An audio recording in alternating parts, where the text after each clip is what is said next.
Afflicted with a disease slowly consuming his body, the only escape from his harsh reality was a strategy game he played obsessively day and night, right until his final moments. Yet death wasn't the end. He awoke within the very game he loved, completely powerless, lacking status or abilities. Now trapped in this world he once fled to for comfort, he must fight to survive, build strength from nothing, and rise to conquer the world that's become his new reality. The story centers around a young man named Takuto, who spent most of his time absorbed in a strategy game called Eternal Nations. Confined to a hospital bed, Takuto found solace and meaning only in playing Eternal Nations, and eventually died with the game still running. But his death wasn't final. Moments later, he opens his eyes, finding himself sitting on a throne amid ancient ruins in a forest.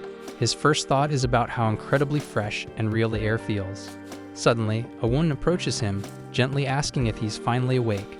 When she reveals her face, Takuto instantly recognizes her as Atu, an elven character from Eternal Nations. Atu respectfully calls him Your Majesty, leaving Takuto utterly confused, wondering what on earth is happening.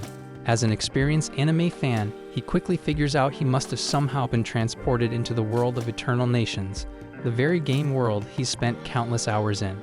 But this realization brings more questions. Typically, Atu would only address her king this way if he were the lord of Mynoghra, the nation Takuto previously led in the game. Atu speaks again, this time calling him Takuto-sama, and explains further. She mentions Takuto is the first ever player to conquer nightmare difficulty using Mynoghra, widely known as the toughest civilization in the game. She proudly reveals that Takuto is listed on the game's global leaderboards, giving him legendary status.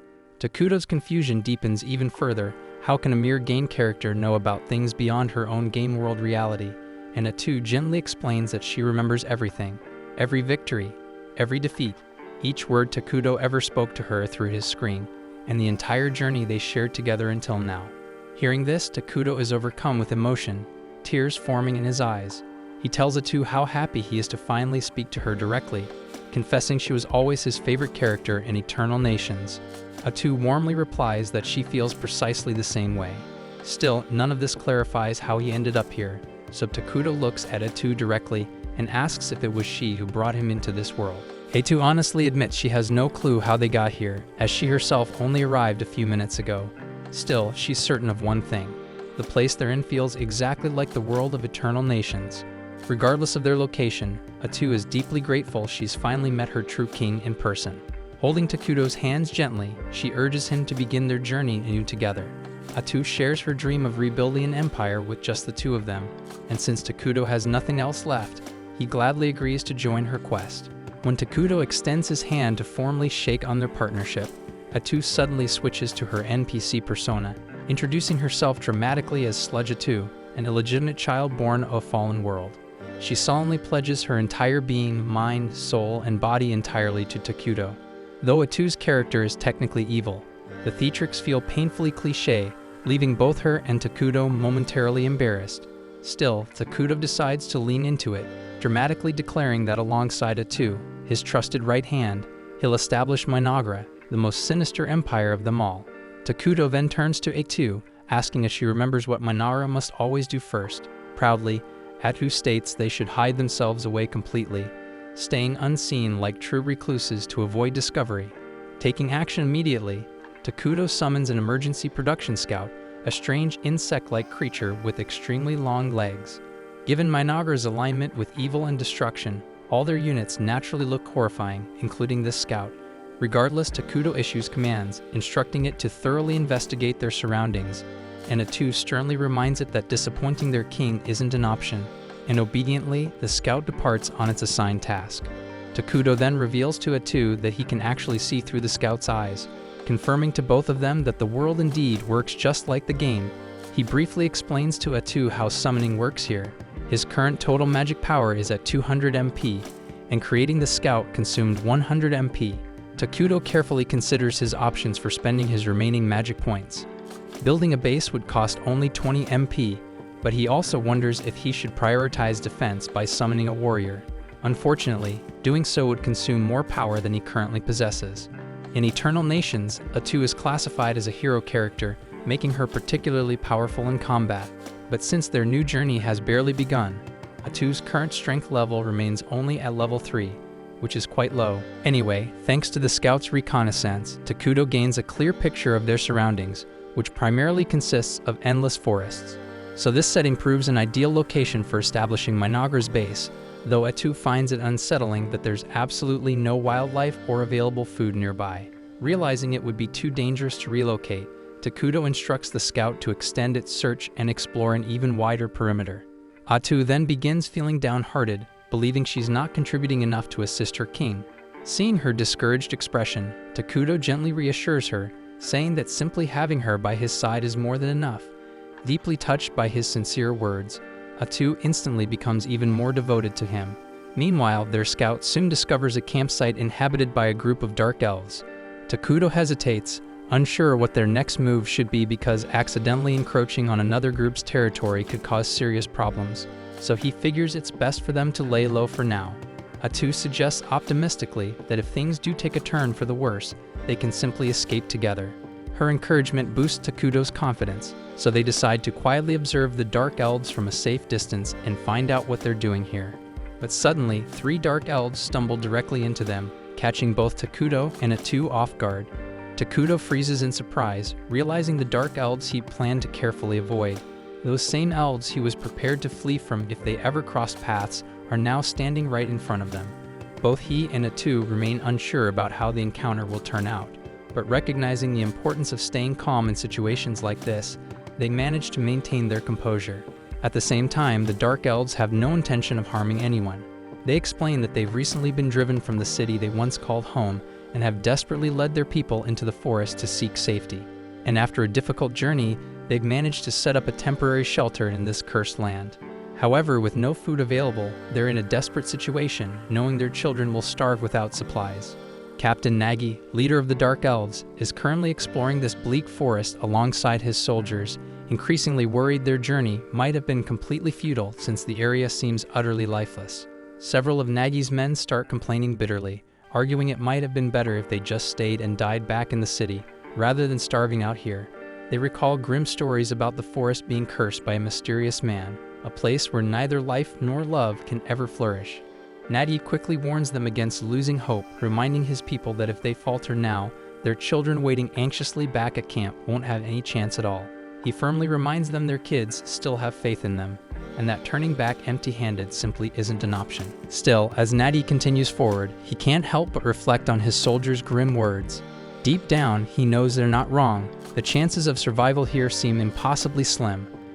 But as their leader, he can't afford to show fear or give up because his people depend on him to guide them safely through this crisis. Walking deeper into the woods, Nagi suddenly senses the presence of Takuto and Atu. A wave of dread rushes through him, afraid that these unknown entities might attack without mercy and wipe out his entire team. Whatever choice he makes next could determine the fate of his people, so Nagi steels himself, deciding to approach diplomatically.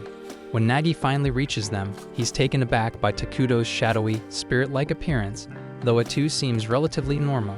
Without hesitation, Nagi immediately drops to his knees, prompting his followers to do the same. Then, with a voice full of humility, he apologizes for entering their territory uninvited. Atu, glaring coldly at Nagi, sharply questions him, demanding to know why he would trespass despite knowing it was forbidden. Nagi nervously explains their desperate circumstances, how their people were banished without warning, forced to flee their city without supplies, the exhausting journey, and the starving children still waiting anxiously in the forest. Feeling increasingly anxious under Atu's harsh gaze, Nagi braces himself, convinced they're about to execute him. However, Takuto surprises him by calmly asking if he's hungry. Nagi hesitates nervously, uncertain how to respond, until Atu firmly instructs him to answer her master's question.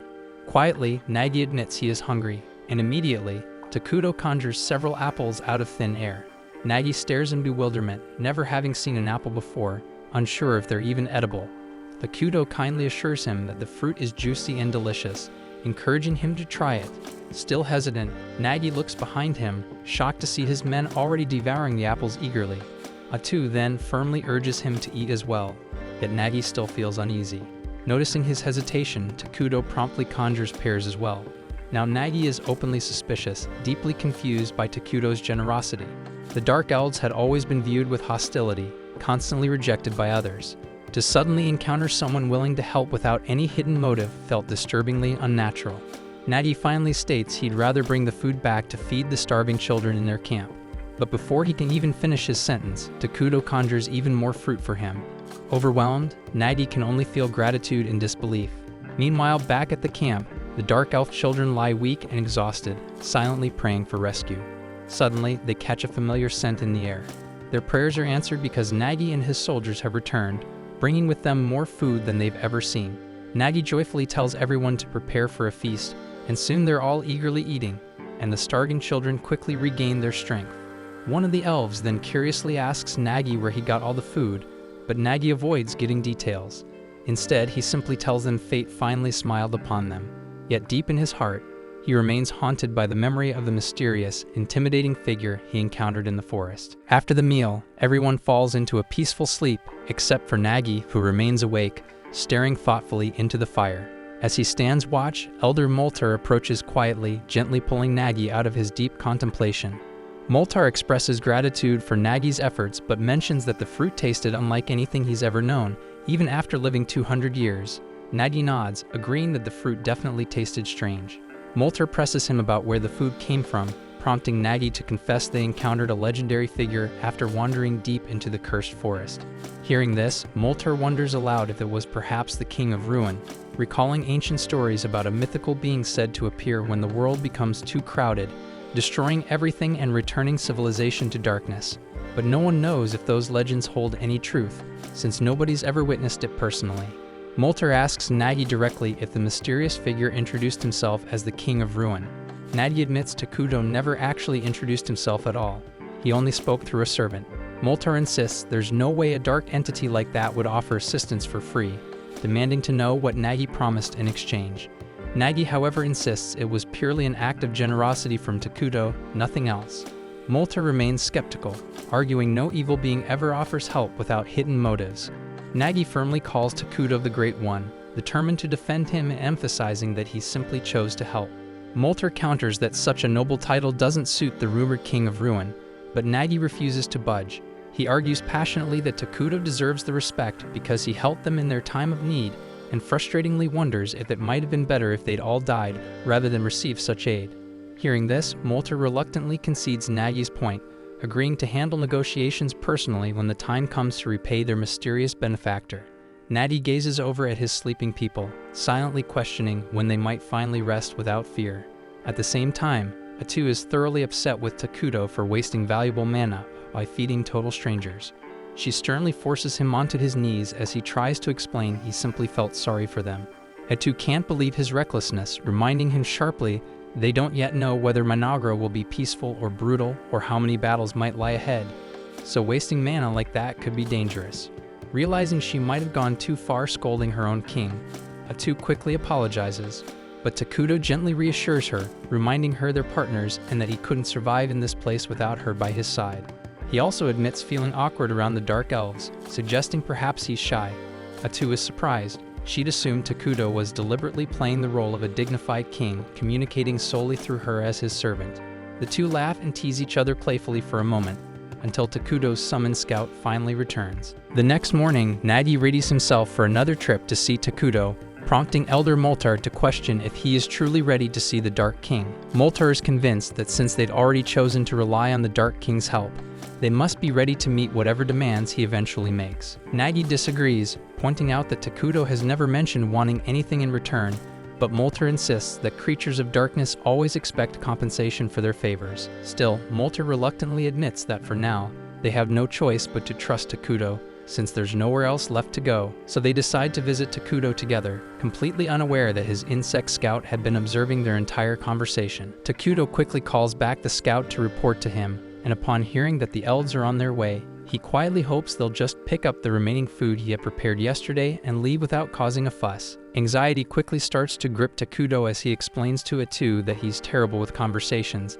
and doesn't know if he'll be able to negotiate properly with the Dark Elves. Atu reassures him she'll handle it herself, adding that this will also show the Dark Elves that her king wouldn't stoop low enough to speak with them personally. Shortly after, Moltar and Nagi arrive, and the Elder Moltar greets Takuto with an overly formal and eloquent salutation, almost like something straight out of cover letter, thanking him for the generous provision he offered his folk. Moltar then respectfully asks permission to know the identity of their Dark King. After receiving permission from Takuto, Atu reveals his name proudly, declaring him to be the feared Dark King of Ruin himself. Both of the Dark Elves become visibly shaken upon having their worst fears confirmed. Atu then coldly instructs them to simply take the food and leave, because it's not going to last much longer anyway. Yet Moltar politely insists on repaying Takuto for his generosity and asks what they can possibly give him in return. Atu coldly informs him that there's nothing in their possession capable of pleasing her king, so attempting repayment would be pointless.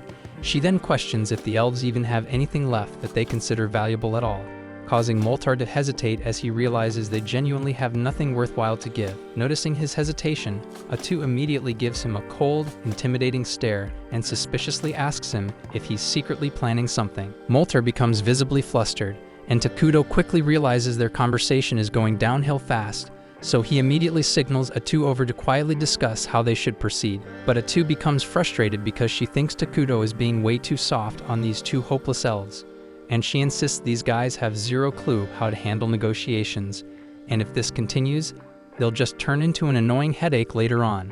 So she dramatically suggests killing them both and displaying their heads around the base as a clear warning, but Takuto quickly tells her to stop acting like a psycho. He calmly explains that the elves genuinely seem to want peaceful coexistence and sincerely wish to repay their kindness. Instead of just handing out freebies, he suggests they ask for something small in return, keeping their relations with the elves positive. Atu reluctantly agrees and then tells the elves that her king has generously decided to accept their offer of repayment. Seeing Moltar suddenly relax makes Takuto and Atu both realize he was freaking out earlier because he had totally assumed Takuto would act like a typical villain. Atu scolds Moltar for misjudging her king so harshly, but then she pauses, realizing she doesn't actually know what to ask them for. Thankfully, Takuto quickly comes up with a great idea and suggests that they ask the elves to provide them with information about the world outside this forest. Moltar immediately lights up with relief, promising eagerly that he'll share every bit of knowledge he's gained about the outside world. Atu nods but adds sternly that once Moltar has provided the information, he and his tribe must leave the forest immediately. This shocks Nagi and Moltar deeply, and they quickly plead to be allowed to continue living there under Takuto's protection. But Atu snaps at them to quit pushing their luck if they value their lives. Nagi tries to argue further, but Moltar quickly silences him, admitting they must respect the king's wishes. They begin turning to leave, but watching them, Takuto suddenly feels a pang of guilt for kicking them out like this.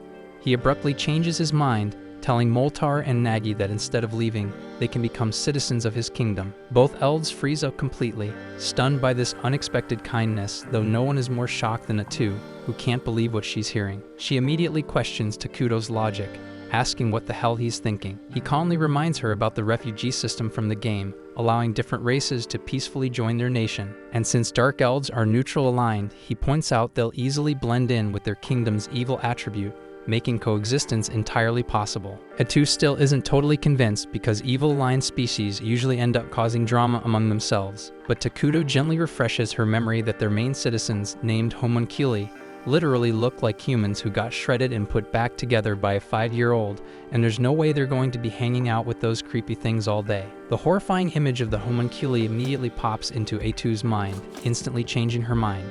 She quickly agrees and turns to Moltar and Nagi, declaring that Takuto plans to build a full-fledged kingdom soon and is generously offering them citizenship if they're willing to swear loyalty. Moltar hesitates, asking what exactly it means to become their citizens, and Atu bluntly answers that they'd basically become evil-aligned beings. Still, she assures them with a sly smile that being evil isn't nearly as bad as it sounds.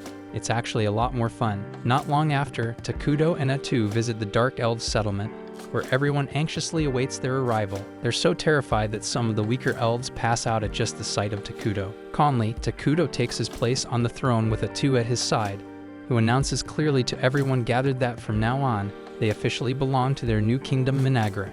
She then asks Takuto if he's certain, and with a confident he says yeah, and then confirms that on his screen, and just like that the Dark Elves are officially citizens of Mynoghra. Atu congratulates them, emphasizing that from now onward, their safety and survival are personally guaranteed by their new king. Nagi wonders out loud if that's really it, because he doesn't actually feel any different, despite supposedly becoming an evil being. Almost immediately, he regrets speaking too soon when a wave of overwhelming hatred suddenly floods through him and the rest of the elves. Painful memories of being persecuted and attacked surge in their minds, filling them with an intense desire for revenge. Seeing everyone suddenly suffering, Takuto softly asks if they're alright, and hearing his genuine concern, Nagi becomes emotional, deeply moved by the realization that someone finally cares about them. With tears streaming down their faces, the Dark Elves start passionately cheering for Takuto, leaving him a little overwhelmed but deeply touched by their enthusiasm. After a few days, Molter presents a map of the continent to Takuto, who immediately collapses in disbelief. Atu asks what's troubling him, and he simply gestures towards the map, saying their starting location couldn't be any freaking worse. They're stuck on a continent shared by two damn gigantic, powerful civilizations. On one side is the Holy Kingdom of Qualia, a massive human nation worshipping Arlos, the creator and known for being annoyingly righteous and strictly good aligned. On the opposite side lies Elna, the Elemental Alliance, a nation of elves devoted to nature. They're equally on the side of good, making Atu realize they're literally sandwiched between two huge civilizations that would wipe them out in an instant if discovered. Panicking, Atu falls beside Takuto in despair, but Takuto quickly regains composure, reminding her that as long as they keep a low profile, they can quietly grow stronger. He recalls that their main race, the Homunculi, were dumb as rocks in the game and terrible at research. Luckily, now that they've got Dark Elves on their side, things should go much smoother. Soon after, the Dark Elves arrive for a meeting, this time bringing along Emil, Nagi's assistant. Nagi introduces her as a nerdy genius who knows way more than him about foreign kingdoms, and insists she'll definitely prove useful. Atu conveys to the elves that their dedication has pleased the king, and she announces they're all about to receive major responsibilities, directly ordered by Takuto himself. First up, Molter is tasked with managing internal affairs. Atu said she expects big things from him, especially since she learned he knows magic too. Next, she appoints Nagi as the head of Mynoghra's warriors, charging him with building a powerful military for defense. When she leads recruitment up to him, Nagi gets way too excited, shouting dramatically that he'll destroy all their enemies and proudly mount their heads as trophies. But Takuto's already feeling queasy at the gruesome imagery. He quietly remarks that war is barbaric, and Atu clarifies for the confused Nagi that their king actually prefers peace, so he needs to chill out with the killing talk. This just confuses Nagi even more, who wonders what kind of dark king of ruin is into peace. Molter, seeing Nagi's confusion, sarcastically teases him and confidently states that, unlike Nagi, who clearly has more muscles than brains, he himself will prove far more useful to Takuto. Nagi immediately takes it as a challenge, boasting loudly to Takuto that he's young and full of energy, ready to tirelessly serve the king without rest. Atu completely misunderstands their little competition as genuine dedication, mistaking them for workaholics instead of two idiots desperate for Big Evil Daddy's approval. She turns to Takuto, asking if they should send them on a resource-collecting mission, but Takuto suggests a better idea, beautifying the land and building proper homes. Atu immediately relays this to Moltar, instructing him to gather timber for building, but to make sure he doesn't ruin the beauty of the forest. Moltar eagerly agrees, boasting that Dark Elves were originally forest dwellers anyway, so he'll handle it perfectly. Takuto then adds that they should reforest the areas they clear, causing confusion among the elves who've never even heard the term before. Realizing this world might be more primitive than expected, Takuto cautiously asks if they're familiar with military magic or the 6 major elements. Molter replies that he's only heard of 4 major elements, while Emil admits she's never even seen military magic being used by any kingdom. Takuto and Atu exchange looks, realizing they've hit a jackpot. This world is even less advanced than they thought, giving them a huge advantage to leap ahead quickly once they implement advanced magical technology. Atu patiently explains that reforesting means rapidly regrowing new trees to replace ones they'd cut down, using magic. The elves mention they do regrow trees naturally, but admit they never considered using magic to speed things up. Atu describes how reforesting employs the 6 major elements to rapidly grow new trees, then promptly credits this discovery to Takuto, even though it's a total lie. She starts glazing Takuto shamelessly, bragging about how he even created those special fruits the elves ate earlier, especially mentioning that grapes are her personal favorite. Emil excitedly confirms Atu's words, then says that she also planted some grape seeds, and they've actually started sprouting. Takuto himself is stunned by this revelation, not expecting earth-based fruits to grow so easily here. Suddenly inspired, he quickly tests his theory by magically creating a coin from Earth. When it works, he's thrilled to realize he could potentially introduce advanced technologies like gunpowder, drastically accelerating the growth and superiority of his civilization compared to others.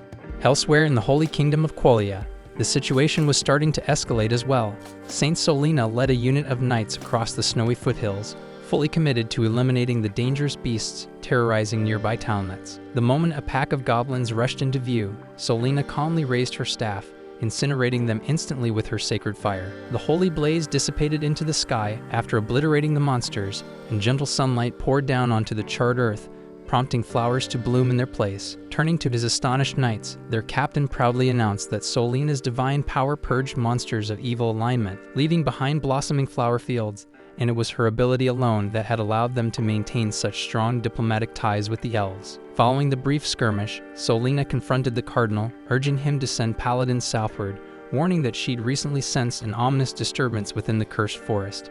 But the cardinal flatly refused, claiming the cursed forest sat at the far edge of the continent, and deploying paladins there would require special authorization from those above him. Unfazed, Solina firmly warned him that she would personally handle the matter if no troops were sent. Initially, the cardinal tried pushing back, but quickly caved under her icy glare, promising instead to send whatever limited forces he could personally command. Meanwhile, back in their own domain, Takuto and Atu were focused on developing their newfound territory, beginning by constructing decent homes for the Dark Elves. They'd already thrown together a makeshift throne room around Takuto's throne, and he was thrilled by the idea of finally hosting important meetings with the prominent members of his kingdom. Right then, Moltar, Nagi, and Emil entered, ready for action. Atu informed them that it was about damn time to kick off their first official council meeting. But before the meeting could start, Emil eagerly approached Takuto, revealing a gift.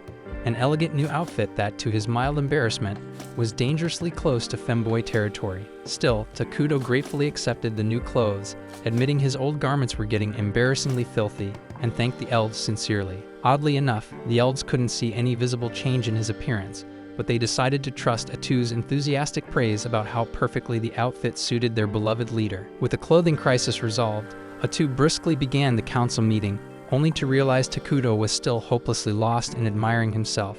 Slightly annoyed but unsurprised, she chose to carry on the meeting herself, casually suggesting she consult Takuto whenever his actual input was needed, and Takuto happily agreed to her suggestion, fully content to keep silently fawning over his own fabulousness. As the meeting begins, Moltar immediately asks Atu about the type of buildings they ought to prioritize. So Atu confidently suggests they start with food production facilities and promptly reveals a disturbingly grotesque plant, announcing that it will serve as their primary food source for now. The elves visibly cringed, barely able to hide their disgust, before hesitantly asking Atu what the hell that horrific thing was supposed to be. With unsettling enthusiasm, she informed them it was called the flesh plant, a unique delicacy of their civilization. According to Atu, it produced meat that tasted disturbingly similar to human flesh, but was incredibly nutritious. Horrified by this revelation, the elves quickly clarified they weren't exactly into eating people. Atu assured them the flesh plant was just a temporary solution for their food shortage, and soon enough they'd have far less disturbing options available. After that unsettling announcement, she explained they'd also need storage units and administrative buildings near the farms, so Emil promptly volunteered to oversee those structures. Next, Atu shifted gears to the next crucial topic on the agenda: research. She emphasized that obtaining cutting-edge tech was absolutely critical for a fledgling nation like theirs. Moltar, intrigued, asked her specifically what sort of technology they should focus on, and Atu excitedly revealed their target would be magical tech. Takuto practically lit up with excitement upon hearing that, and Moltar eagerly declared that as a skilled mage, he put in his best effort to impress their king. He followed up, asking precisely what kind of magical tech they should aim for, and Atu enthusiastically revealed they'd dive straight into military magic research. She explained that standard attack spells were pitifully limited, barely managing to handle a handful of enemies, while advanced military-grade magic could annihilate entire cities or even reshape terrain to their advantage. Moltar, now fired up, immediately agreed to round up all magically gifted elves and begin working on groundbreaking magical spells that hadn't even appeared yet in their world. Then Atu moved on to the final topic of the meeting: their military strategy. Nagi perked up instantly, excited that it was finally his turn to shine, but Takuto quickly burst his bubble by bluntly stating they wouldn't heavily invest in their military right now. Atu backed him up, pointing out armies cost a shitload to maintain but produced nothing useful during peaceful periods. Nagi protested strongly, arguing they lacked sufficient power to properly defend their king, and thus should definitely prioritize their military. Moltar also joined in, reminding them that both he and Nagi had massive bounties placed on their heads as Dark Elf leaders, meaning their kingdom might soon become a juicy target for enemies. Understanding their concerns, Takuto quickly came up with a smarter alternative, creating a hero to defend the kingdom. Atu immediately agreed, admitting heroes were expensive up front but required zero upkeep, making them the perfect choice given their current situation. The elves stared blankly, clearly having zero clue what the hell a hero was even supposed to be. Atu quickly clarified that heroes were ridiculously powerful beings who served directly under the king. She explained that each hero had certain conditions that needed to be met before summoning them, but she confidently reassured them they'd be able to summon their first hero fairly soon. Takudo, pumped as ever, was already hyped up at the idea. He remembered that nearly everything in this world required mana, and a kingdom could only gather that mana directly from its own people. The happier the citizens were, the more mana they'd produce, and Takudo made a silent vow right there. He turned this kingdom into the happiest damn place on the entire planet. At the same time, far away in the holy kingdom of Qualia, a junior paladin named Lornias had just gotten the dubious honor of being selected for an investigation team heading straight into the notorious Cursed Forest. Accompanying him was a veteran paladin named Wordle, whose favorite pastime was clearly making Lornias's life a living hell with his constant teasing. Wordle immediately started bitching about the tiny size of their investigation unit, consisting of only 2 paladins and a handful of mercenaries. He grumbled loudly about how the church should seriously start taking Saint Solina's prophecies more seriously. Lornias cautiously agreed, though he was painfully aware nobody could predict what the higher-ups had planned. One thing he did know, though, was that if they managed to pull off this investigation, they'd receive huge rewards, but if things went south, his head would definitely be the first on the chopping block. Back in Mynoghra, Takudo strolled through the developing kingdom, inspecting the early stages of his civilization with a deep sense of nostalgia. It was a scene he'd witnessed thousands of times before, but always through a screen, never in person. This time, he was right in the thick of things. Emil eagerly gave him a detailed tour, proudly explaining that dark elves excelled at constructing tree houses, although right now the housing project was crawling along since the elves had prioritized cultivating the flesh trees. Fortunately, the grotesque flesh trees seemed to be thriving nicely, and they'd already managed to build storage and administrative facilities. Emil also mentioned that they discovered a freshwater spring close by and were now trying to find ways to draw water from it. Meanwhile, Moltar and a bunch of other mages had been grinding hard on their magic research in a recently completed lab. Hearing all this progress made Takudo feel genuinely relieved, but he was particularly delighted to hear that the elves were proactively handling things like seeking out water sources on their own. Seeing the elves, who had looked utterly drained when it first arrived, now smiling happily was a huge relief. When Takudo shared his joy with Emil, she suddenly burst into tears of happiness, completely startling him. Takudo panicked momentarily at the unexpected meltdown, but thankfully Emil quickly regained her composure and continued the tour as if nothing had happened. Next, Emil guided Takudo and Atu toward the flesh tree farm. With noticeable excitement, she explained that, thanks to the tools Takudo had generously provided, they'd soon be able to enjoy their very first harvest. After that, Emil guided them toward the freshwater spring the elves had discovered earlier, but immediately noticed the vibe was totally different this time around. Instead of clear, sparkling water, it had turned murky and dark, leaving Emil visibly crushed, assuming it had become unusable. Before Atu could even explain why that wasn't the case, Moltar and Nagi also arrived to check out the water. Both of them quickly agreed with Emil, believing the spring had been ruined, but Atu just casually scooped up some of the gloomy-looking liquid and took a long sip, assuring everyone that it was perfectly safe. Atu then clarified that the spring only looked creepy and unsettling because it had officially become part of Mynoghra, all thanks to a neat little feature known as cursed terrain. Takudo chimed in, gently telling the elves to take a deep breath. As soon as they inhaled the gloomy air, they were instantly energized, their minds clear, and their bodies revitalized. Atu happily explained that cursed terrain grants bonuses to any creatures aligned with evil, while severely messing up anyone with neutral or good alignment. Since the Dark Elves were now officially part of Mynoghra, and therefore had evil alignment, the water posed no threat whatsoever. Natty cautiously took a sip himself, confirming her words. Atu added that soon enough, the entire forest would transform into this sinister-looking cursed terrain. Regardless, Takudo immediately started worrying aloud, pointing out that cursed terrain stuck out like a sore thumb. Moltar nodded gravely, agreeing that once the entire forest turned this ominous shade of creepy, they'd become easy targets for their enemies.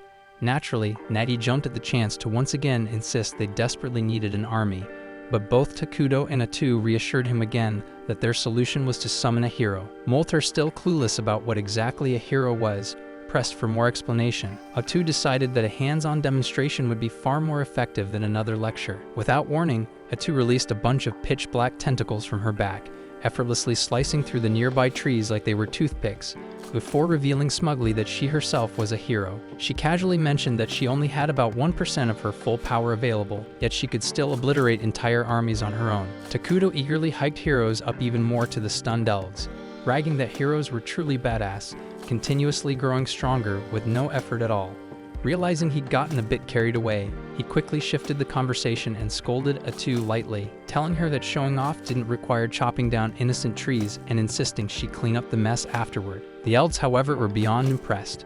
They immediately declared Takuto an amazing ruler for having subordinates powerful enough to cause such casual devastation. Fired up, they decided that they absolutely had to construct a magnificent palace worthy of such a king. Takuto awkwardly protested that he didn't really need anything grand right now, but the elves refused to budge, insisting there was no way in hell they'd let their esteemed king live in ordinary homes like theirs. Atu sided with the elves, pointing out that constructing a palace would boost everyone's morale. Unable to argue with that logic, Takuto relented, admitting that while his real dream was a badass flying fortress someday, he'd settle for a regular palace for now.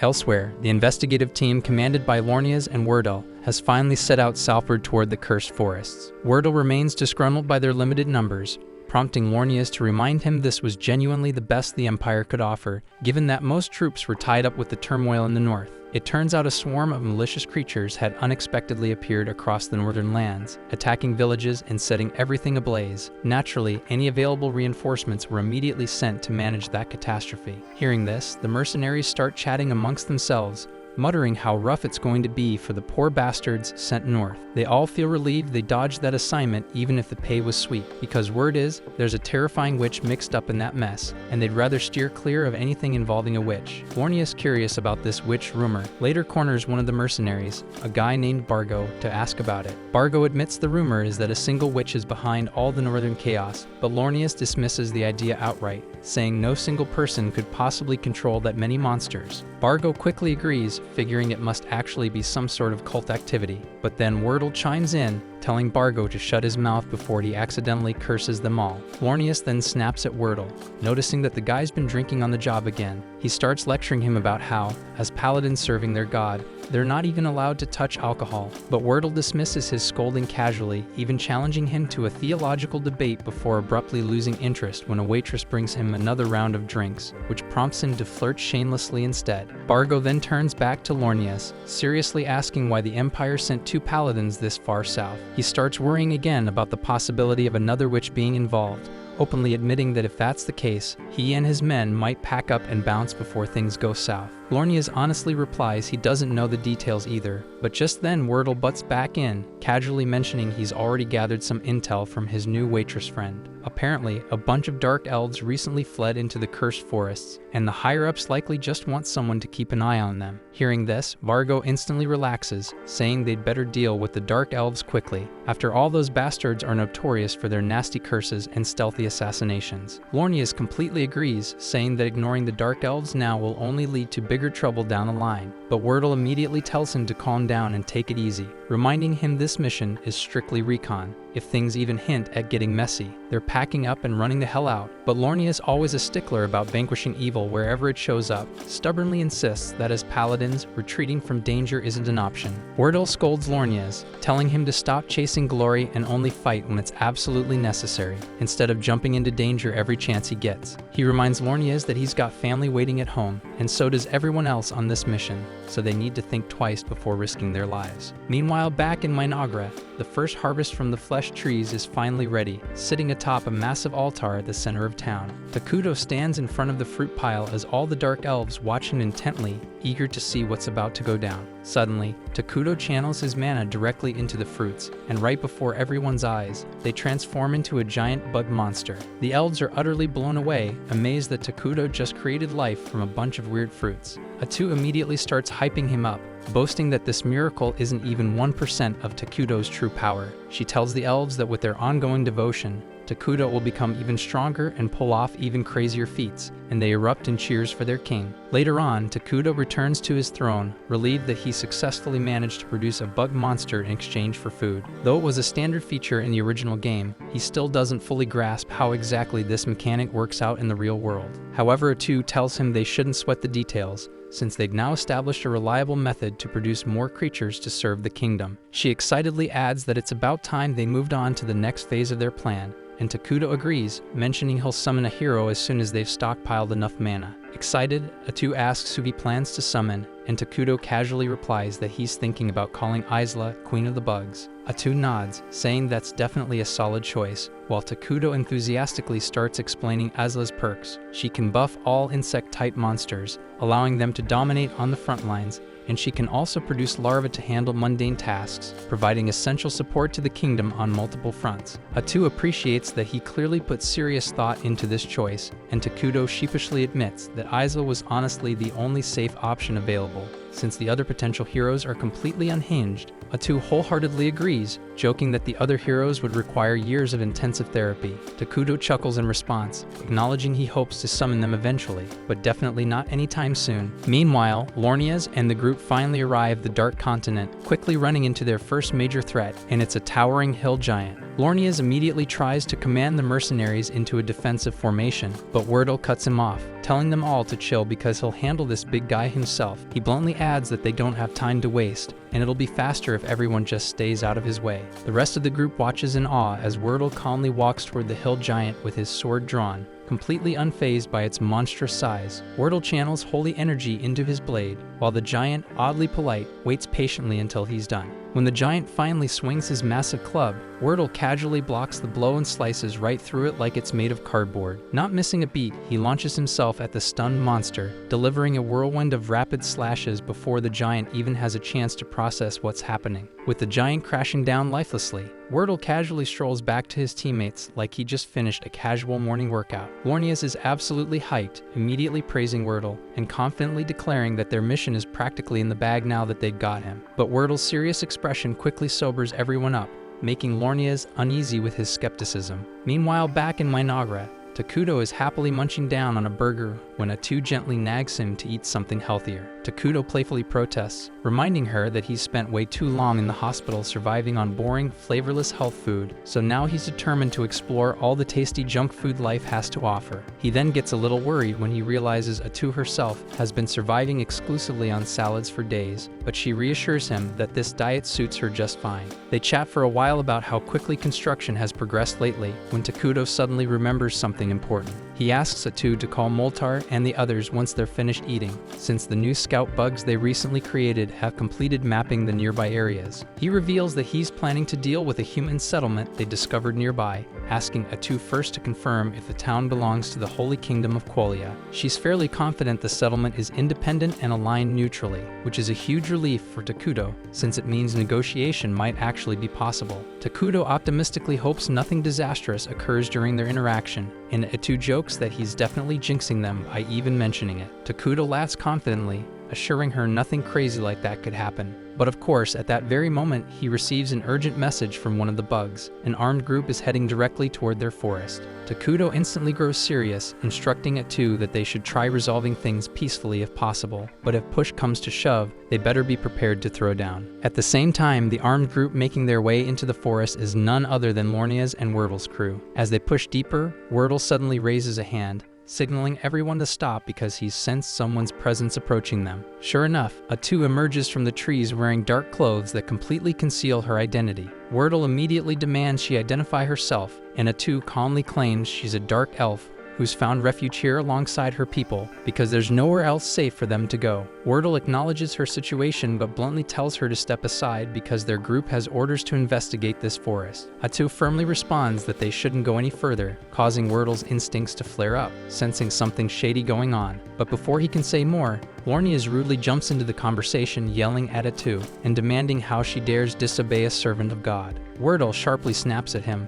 telling him to shut his mouth and stop interrupting. Lornias is visibly frustrated at being rebuked over such a trivial issue, but Wordle swiftly resumes his conversation with Atu, explaining they cannot turn back simply because she asks them to, then pointedly asks if there's something she's trying to hide within the forest. She insists there's nothing here but elves who simply wish to live peacefully and questions why he's so hell-bent on invading this godforsaken forest. After a moment of hesitation, Wordle sighs and finally reveals their reason. The Saintess recently had a vision of an immense evil hiding here, and thus he cannot return until he verifies this personally. The mercenaries gasp in shock, having been kept in the dark about such a critical detail. Lornias immediately starts flipping out, demanding to know how Wordle could casually spill classified information like it's some local gossip. Wordle snaps back at him again, shouting that sometimes secrets must be shared openly, but Lornias, furious and flustered, angrily retorts that even a high-ranking paladin like Wordle doesn't have the authority to reveal divine prophecies without permission from their superiors. However, Wordle politely asks Atu if they can at least take a quick look inside the forest, but suddenly, her attitude completely shifts as she bluntly tells them there's absolutely nothing inside that's worth their precious time. She firmly urges them to turn back immediately, but Lornias grows furious at the sheer audacity of a dark elf daring to defy divine prophecy. He senses the air around Atu shifting ominously, confirming his suspicions that something deeply sinister lurks within the woods that they must investigate no matter what. However, Wordle appears open to negotiation. Trying to de-escalate the tension, he calmly asks Atu to swear on her own god that no threat to the holy kingdom of Qualia is hiding in the forest. Atu readily takes the oath, even swearing by her deity that it's actually they who fear Qualia far more than Qualia could ever fear them. Satisfied by this, Wordle announces they're retreating, much to Lornias' complete disbelief. Lornias immediately protests, insisting it's blatantly obvious that the woman is hiding something crucial. But Wordle just snaps at him, calling Lornias a faithless coward and telling him to stop projecting his own paranoia onto others. He declares that they found absolutely nothing of concern, officially ending their investigation. With that, Wordle begins walking away confidently, but Lornias has finally reached his boiling point. Refusing to let Wordle make another reckless decision, he sternly informs Wordle that he's officially revoking his authority as a high paladin for casually spilling a divine prophecy to an enemy and abandoning his sacred duties. He swiftly orders the mercenaries to follow him deeper into the forest to uncover the evil hidden within.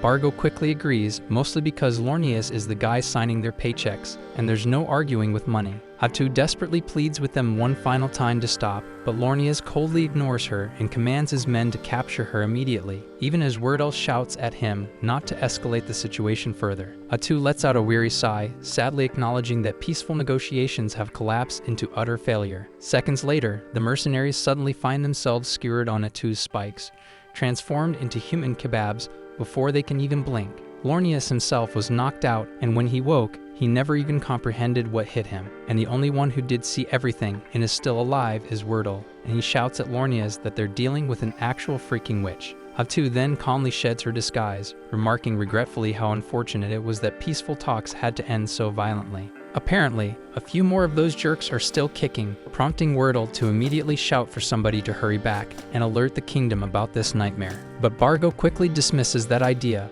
pointing out that every messenger they had now becomes pierced like a shish kebab. Besides, the remaining mercenaries are nowhere near fast enough to escape, especially with Atu currently busy skewering anyone who tries to leave. With zero options left, Wordle tells everyone to grab their damn weapons because now they got no choice but to fight. He commands the mercenaries to unload everything they've got, so they fire a volley of arrows, but Atu effortlessly deflects them all like she's brushing lint off her coat. Wordle curses his luck, knowing full well that the absolute last person he wanted to go up against was Atu, and funny enough, she's just as annoyed to be dealing with him. She makes it painfully clear this entire situation is Lornias' fault, because if they had just agreed to leave the forest alone, she would have let them walk away. But no, Lornias had to get all noble and Dan self-righteous, and now she's got no choice but to kill him. Lornias finally realizes he screwed up royally and turns to Wordle, asking if he even knows what the hell this freaking thing really is. Wordle admits he suspected something was off from the moment they first saw her, which is exactly why he wanted to leave without throwing hands. But now that he's seen her true form up close, he's certain Atu is a witch, but not the storybook kind either, because a witch in this world is a certified calamity-class monster, officially recognized as a national-level threat. Someone like her is way out of the mercenaries' league,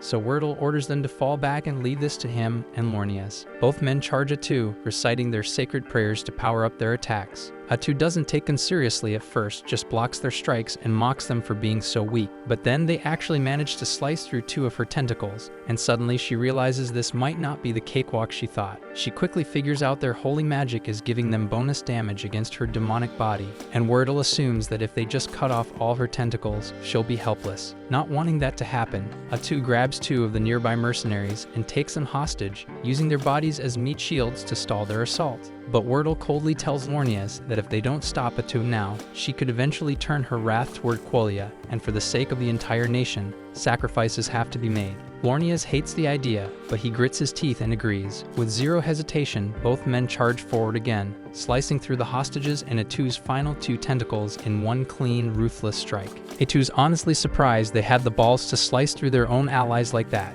And for a brief moment, it even looks like she might actually be in trouble. But no, because this whole thing has just been a damn joke to her. 1 second later, a fresh wave of tentacles erupts from the ground like weeds on steroids, and Wordle is instantly skewered multiple times like a pincushion. With blood pouring from his wounds, Wordle uses his final breath to shout for Lornias to get the hell out of here. But that makes Atu annoyed, so she silences him for good with a tentacle straight through the skull. Lornias is frozen in disbelief, absolutely rattled, because he was certain they chopped off all of Atu's tentacles, which they did, but Atu never once said she couldn't grow more. In fact, she's been able to summon an unlimited number this entire time, but she just didn't feel like it. She's been toying with them like a bored cat swatting at bugs. After witnessing Wordle get brutally annihilated, the remaining mercenaries completely lose their will to fight, and judging by the freaking look on Atu's face, she has zero intention of sparing any of them. Seeing no other choice, Lornias yells for everyone to scatter and run in different directions, hoping at least one of them can escape and warn the kingdom about what really went down here. So the mercenaries immediately drop their weapons and bolt like their asses are on fire.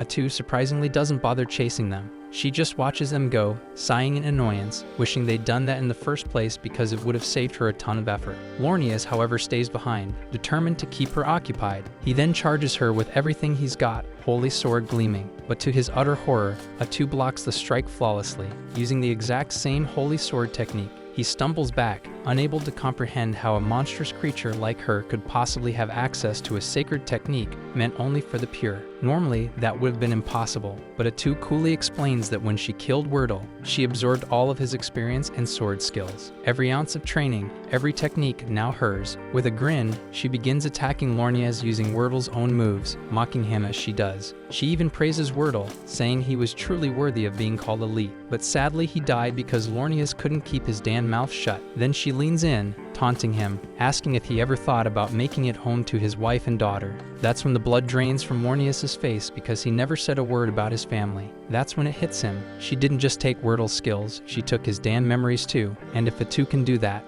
then every kill just makes her even more terrifying. She then casually asks Lornias if he's curious about Wordle's final thoughts before she finished him off. Turns out, unlike a selfish bastard like Lornias, Wordle was genuinely concerned for the lives of his men right up until his last breath. Lornias desperately tries defending himself, saying the other mercenaries have already fled to report back to the kingdom, claiming their mission wasn't a complete disaster. But Atu just chuckles coldly, calmly telling him all those mercenaries are already dead. She admits she wasn't in the mood to chase them herself, but that didn't mean she just let them run off. Besides, she never said she was alone. She'd already ordered her dark elves to hunt down every single merc who tried to escape, and now they're nothing but corpses in the dirt. Lornias is hit by a wave of despair, realizing he's the last one standing. Driven by panic, he takes one final, pathetic swing at Atu's head, and she savors every bit of his agony. Within seconds, she's effortlessly subdued him, but instead of ending him right away, Atu cruelly twists the knife, vividly describing how things could have turned out if he'd just listened to Wordle. They would have all safely returned home, and Lornias would have seen his wife and daughter again, spending the rest of his life happily oblivious to any horrors lurking in the forest. But no, Lornias had to play hero, so now she's going to kill him, and then she's gonna hunt down his family too, just because she can.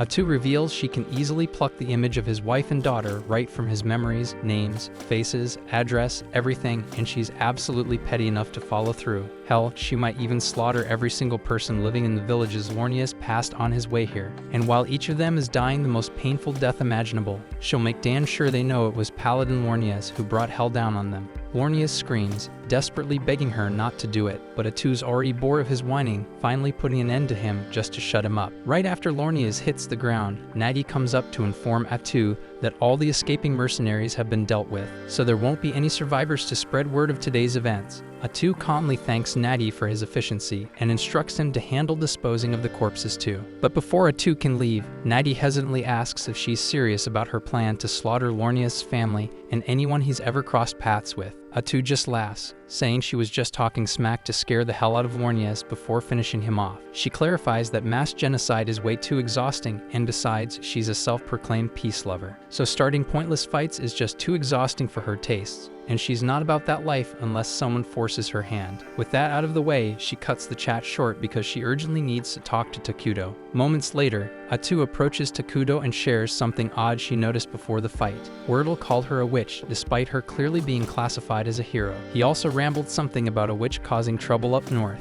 Takudo is confused because there was never any witch class in the game they came from, prompting Atu to suggest that this world must differ significantly from the one they're familiar with. Takudo nods thoughtfully, having already suspected that. While many of the game's mechanics remain intact, they're better off assuming the underlying rules have fundamentally changed. Luckily, the differences aren't entirely negative, because Atu's ability to absorb skills from those she kills has gotten a massive upgrade. Now she also inherits fragments of their memories, which allow them to gather valuable intel from Qualia's scouting team. And according to those memories, Qualia is currently distracted by the northern disturbance, meaning Mynoghra won't be on their radar anytime soon. Still, the complete annihilation of their scouting party is bound to raise some red flags, prompting Qualia to eventually investigate. Takudo's fully aware of that risk, but since Qualia knows nothing concrete about Mynoghra yet, he's confident they won't jump straight into a fight unless their leaders have the IQ of a potato. At the moment, he's far more concerned about this northern disturbance and the mysterious witch behind it. Atu tried extracting every detail about witches from Wordle's mind, but the guy was clueless. However, one chilling fact stood out crystal clear. The witch called Arakino is wreaking havoc up north, and she was strong enough to single-handedly deal massive damage to Qualia's forces. At the same time up in the Northern Territory, Arakino is casually finished demolishing yet another village and is already prepping to move on to the next. To top it off, she raises every villager she slaughtered as undead puppets to serve her. Takudo has absolutely no clue about Arakino's true powers, but given that she's causing this much mayhem so soon after arriving, he suspects she might have come from another world, just like him and Atu. If that's the case, things are about to get a whole lot messier. Atu, unsure of their next move, asks Takudo what they should do. Judging by the sheer carnage Arakino's cause, she's clearly evil-aligned, which theoretically means they might vibe with her. Atu wonders if maybe they should reach out and see if they can form some kind of alliance, but Takudo immediately shoots that idea down because they have zero intel on what Arakino's personality is like. Atu is frustrated that things had to spiral out of control right when Mynoghra was finally hitting its stride. Takudo reassures her that Arakino is still far away in the north, meaning she's not their immediate headache. Still, these threats have shown that Mynoghra desperately needs stronger defenses, so Takudo decides he's got to summon another hero and fast. Initially, he had planned to choose Isla, but considering recent developments, he'll probably have to go for a more combat-oriented option. Plus, his original strategy of staying hidden might need rethinking, especially with unpredictable threats like Arakino popping up, so they'll need a legit alliance soon. And Qualia is obviously out of the question after Atu brutally wiped out their paladins, but the nation to the east looks promising. They're neutral, haven't interacted with Mynoghra yet, and seem like potential ally material. So once the palace construction wraps up, Takudo plans on heading over there himself to size them up and see if teaming up is viable. At the same time, over in that very same eastern city, they're getting slammed by a barbarian attack. Fortunately, their badass staff wielder annihilates the attackers effortlessly with a massive lightning strike. Citizens start cheering and praising her for protecting them, but she quickly reminds everyone it's way too early to celebrate because there's clearly a lot more trouble on the horizon. Back in Mynoghra, Atu and Takudo finish up their discussion, and as she's about to head out, she pauses, awkwardly apologizing for getting a bit carried away with the paladin earlier. She knows Takudo usually prefers avoiding unnecessary bloodshed, but Takudo just gives her a blank stare, calmly asks her why on earth she thinks he'd be bothered by that. That's when it hits her. Takudo might seem gentle, but at the end of the day, he's literally the physical embodiment of evil, so there's not much violence in this world that's gonna bother him. Soon after, construction on Takudo's castle is finally completed, marking what feels like the first big milestone in the rise of his domain. The sight makes his heart leap. After all, having a grand residence has been a quiet dream of his for years, so Atu smiles proudly and vows that one day the castle will soar high enough to pierce the sky. But then, all the talk about halls and courtyards prompts her to notice an awkward detail. Despite being the monarch, Takuto doesn't have a single personal attendant. He's never given it much thought, but Atu points out that a ruler without at least one aide looks strange. She then asks him what kind of servant he prefers so she can begin searching for a suitable candidate. Takuto answers with a shy smile that anyone is fine as long as they are easy to speak with, since he is terrible at conversation. He has barely exchanged more than a few words with the dark elves since arriving, which Atu says is mostly because he comes off to them like a dense cloud of gloomy energy. Even so, she tells him to relax because she already has a perfect plan in mind. Her enthusiasm makes his stomach knot, yet he swallows the worry and decides to let it play out to see what she does. Atu promptly calls Nagi, Moltar, and Emil, then orders them to assemble every little girl in the village because the king desires them. Takuto and Moltar both freeze at the wording, and Moltar, trying to be fair, asks why she issued such a command. Atu's reasoning is that younger girls would be gentler partners while Takuto practices small talk, but instead of saying it plainly, she blurts that Takuto likes little girls. That goes too far, so Takuto cuts her off before she adds anything worse, and tells her to explain herself properly without making him sound like a lolicon. Once the full explanation is out, Moltar and the others exhale in relief, since the king only wants an approachable attendant. He requested younger candidates because the kingdom is short on manpower, and he refuses to pull skilled adults from vital work just to serve him. Children who are not doing heavy labor yet seem like the least disruptive option, which is why he asked for them. Impressed by how considerate he is, Moltar's group agrees to bring suitable children to meet him, and Takuto actually feels hopeful about finally having people he can talk with each day. There is one detail he forgot to account for, and it hits the instant the kids arrive. To ordinary villagers, he still looks like a disaster in human shape, his aura heavy enough to spook anyone, so the moment the children see him, they burst into tears. Takuto feels crushed after the fiasco with the children. In seeing his expression, Atu turns to Moltar and asks if there are any little ones who wouldn't burst into tears at the sight of their king. But given how things stand, Moltar cannot name a single safe choice. Nagi then asks whether Takuto has met the twins yet, but Moltar admits that he kept them away because he doubted they would be suitable attendants. Their history is rough, and he feared they might accidentally offend the king. But options are running thin, so Atu tells him to call them in regardless. A short while later, the twins step into the hall and introduce themselves as Karia and Maria. Karia bows with careful respect, voice steady, while Maria talks to Takuto in a breezy, familiar tone like she is chatting with an old friend. Atu reads the weariness in their eyes and the wariness in their posture, then gently asks Karia about the sores on her skin. Karia says they came from an illness, and Moltar explains that she suffered through a plague some time ago. The sickness has passed, but the marks it left behind did not fade. Atu asks what scarred Maria, and Karia answers that her sister endured something cruel and has never been the same since. Atu asks what she means, so Maria answers without hesitation that she ate her mother. The words hit like a slap, far worse than Atu expected, so she turns to Moltar for an explanation. He says he is not proud of what happened, but in that moment it was the only path left, and the Dark Elf tribe still honors the sacrifice that Karia and Maria's mother made for them. Hearing that, Takuto remembers the long exile across brutal ground after the elves were driven out. In marches like that, hunger becomes a tyrant, and sometimes survival demands impossible choices, and the thought leaves his chest so tight. Being forced to eat her own mother cracked Maria's view of the world. The small grace is that she shows no fear of Takuto at all, though Atu is uncertain she would make a stable attendant. But while Atu weighs the idea, Maria pads over to the throne.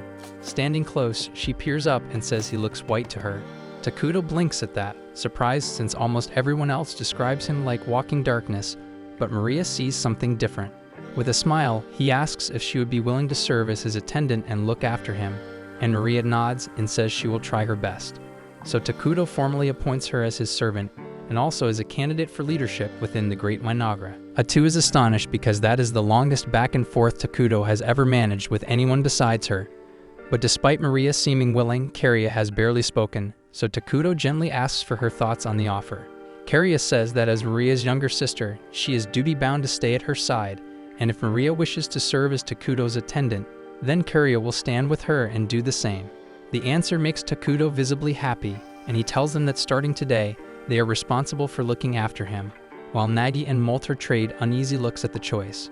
When the others file out, Molter approaches the throne and says there is something he must share about the twins. Since the day their mother died, they have not been able to feel even the smallest emotion, as if their hearts shut tight to survive. Keeping them as attendants will bring its own set of problems, yet Molter asks that Takudo meet those challenges with patience and tolerance until the girls slowly open up again.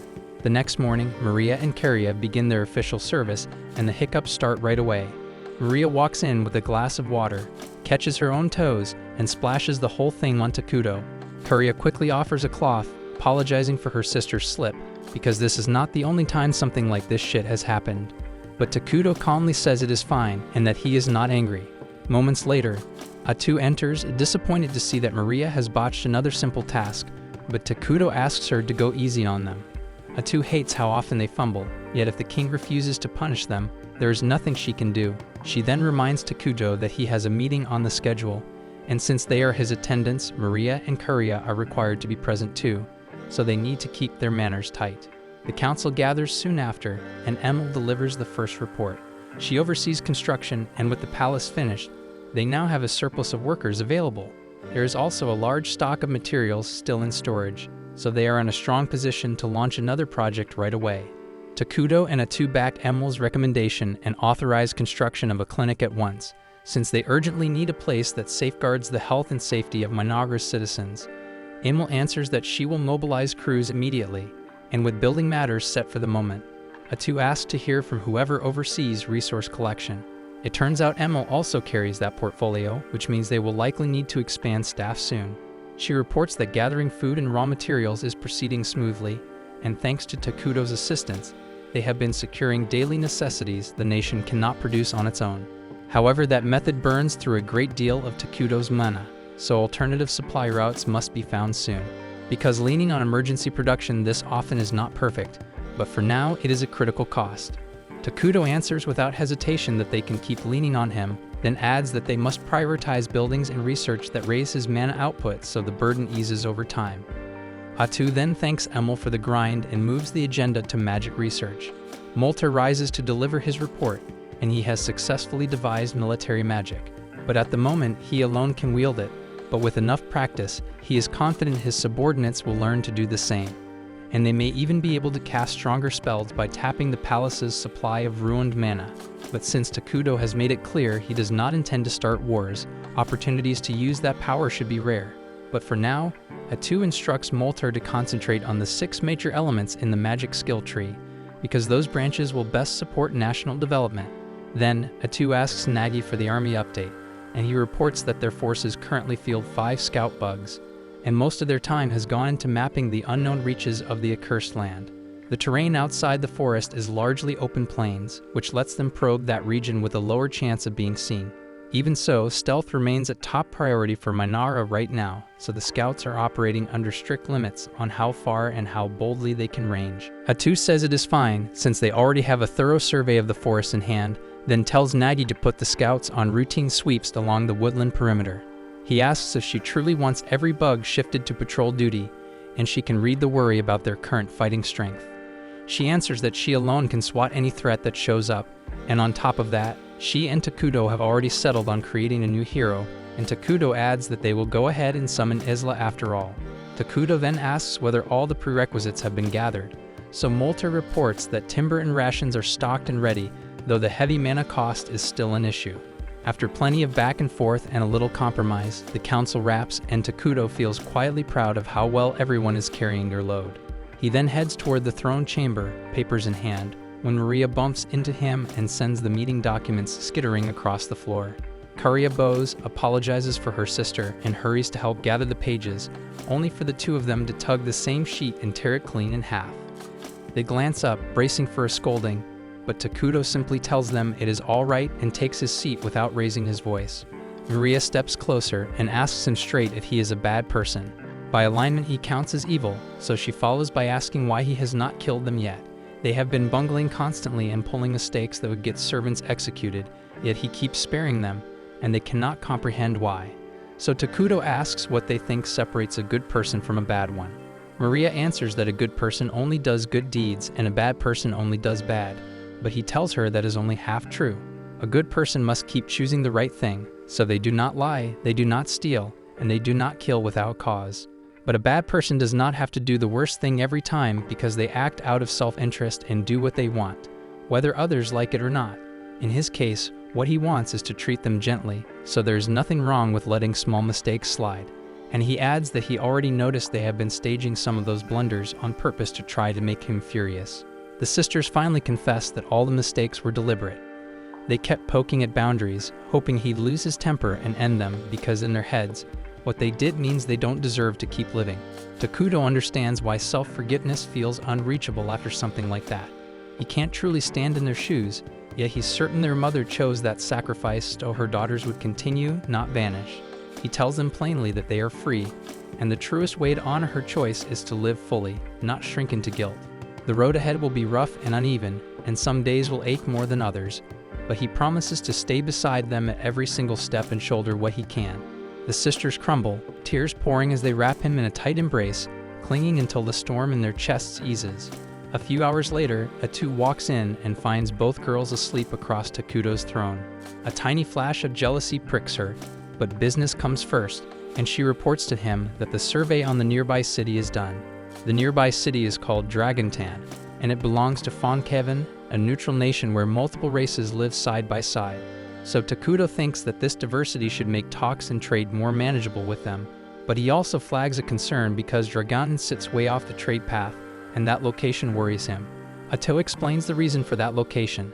There's a dragon vein mine beneath the area, and those veins are prized since they naturally generate mana. Strategically, securing such a source early would be huge, so she recommends moving to safeguard it as soon as they can do so wisely.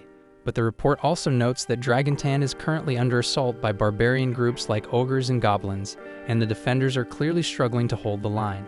Takuto asks whether the city has received any backup from its homeland, and as far as Atu can tell, no reinforcements have been dispatched, so conditions aren't improving, and if anything they're sliding. Given that picture, he assumes refugees are already on the roads. If Mynoghra opens its gates and shelters those people, they can strengthen their population while building goodwill with Dragontan, and down the line, that partnership could place the Dragon Vein mine within Mynoghra's reach. Takuto then instructs Atu to put together an envoy immediately, but on their way toward the city, Atu's group encounters a squad of beastkin out in the wilderness, and the atmosphere turns tense fast. Their commander Tonikopoli is shaken to her core by the sight of Atu and the others, because they're covered in a darkness so heavy it can actually be seen with the naked eye. Her men, already unnerved, are so frightened they're on the verge of lashing out in panic, and Tonikopoli knows one wrong move could provoke disaster, so she's doing her best to steady her warriors before fear drives them into a fight they can't possibly survive. Atu is still under strict orders to keep Mynoghra a secret, so she is preparing to erase every witness on the spot. Yet Peppy is too oblivious to grasp the danger she represents, and he casually asks her name and strikes up a conversation, a move so brazen and foolish that it catches Atu off guard and makes her stay her hand for now. In time, the two groups manage to reach an understanding, and Atu learns that Tonikapoli's party is actually an envoy from Dragontan. That turns out to be a lucky break, since it saves her the trip, so she invites Tonikopoli and her people to come meet the king of Mynoghra. Tonikopoli is a little on edge, since any king who can command someone as vigorous as Atu is bound to be frightening. And when she finally meets Takuto, it is worse than she imagined, because all she can perceive is an endless gulf of darkness, so she is really starting to regret the choice she made before.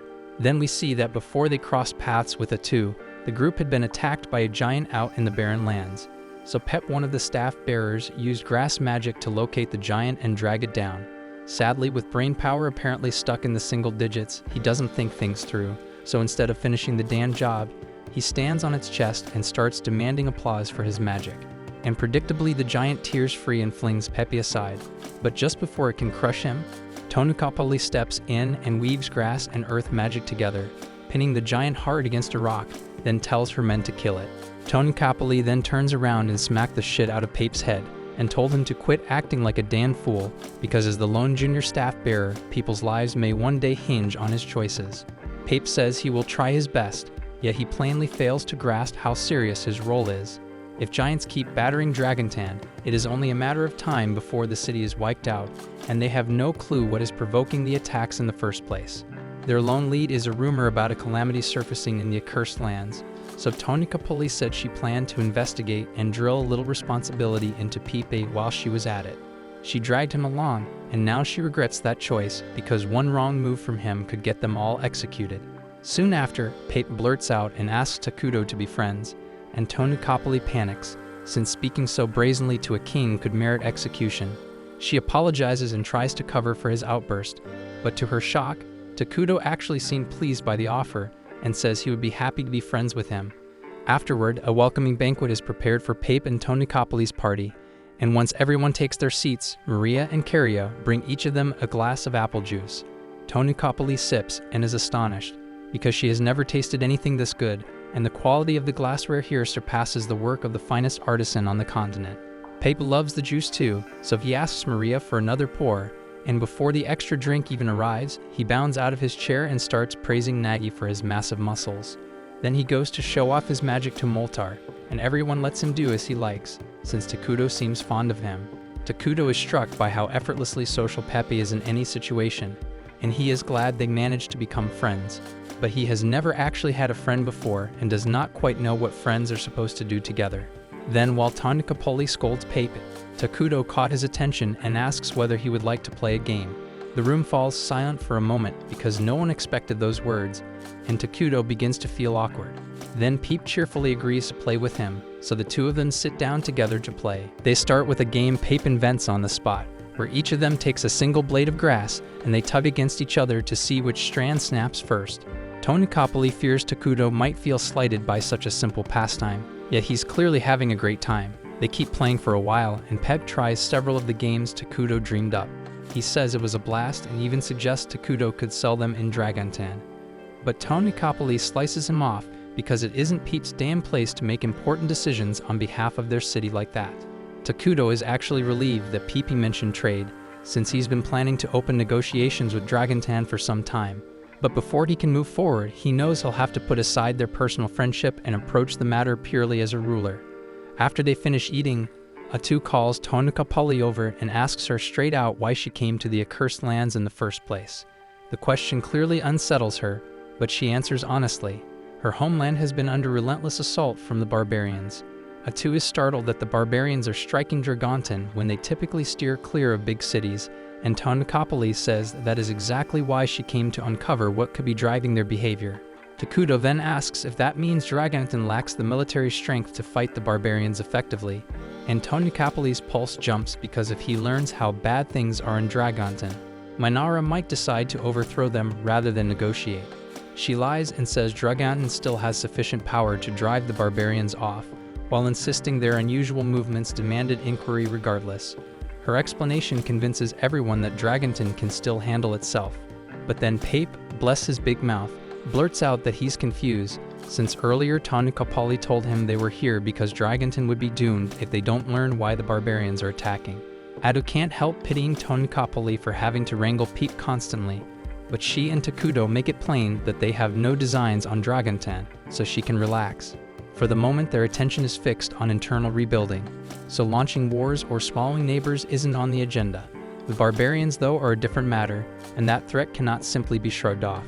Because if Dragontan were to collapse under the barbarians, Mynoghra sits next door and would be the next target, which makes the problem theirs too. Tonikapoli is startled and asks if that means they're prepared to step in, because after overstretching to build a town by the Dragon Vein, Dragontan will topple if nothing changes. Atu turns to Takudo for the call, and he says he wants to stand by his friend, so he is willing to provide whatever aid is needed. Thrilled, Tonikapoli still asks what he wants in return, since the idiot Pape has already blurted how damn desperate Dragontan's situation is. Atu answers without ceremony that they want the Dragon Vein, and Tonikapoli had prayed that it would not come up, yet in her current bind she cannot refuse. Atu adds that there is no need to fret, since she and Takudo are fine with joint stewardship of the Dragon Vein with Dragontan. For now their mana demand is small, but they want the exclusive right to decide the Vein's elemental conversion.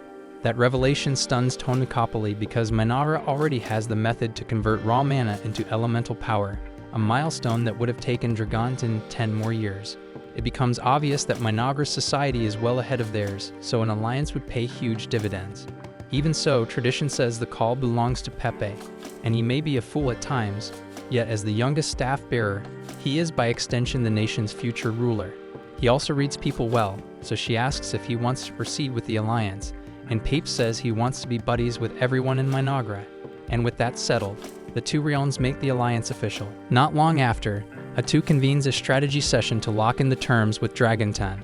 Mynoghra will ship a stream of consumables to their city, and in return, Dragontan will deliver metalware and everyday essentials. Molter welcomes the arrangement. Until now, they had leaned on Takudo to furnish those supplies, but the standout gain is direct access to the Dragon Vein. Credit also goes to Pepe, because if he hadn't blurted out Dragontan's true condition, Tonikapoli's bluff confidence would have held and diplomacy would have gone nowhere. In that case, Dragontan might have collapsed long before Mynoghra could lend any help.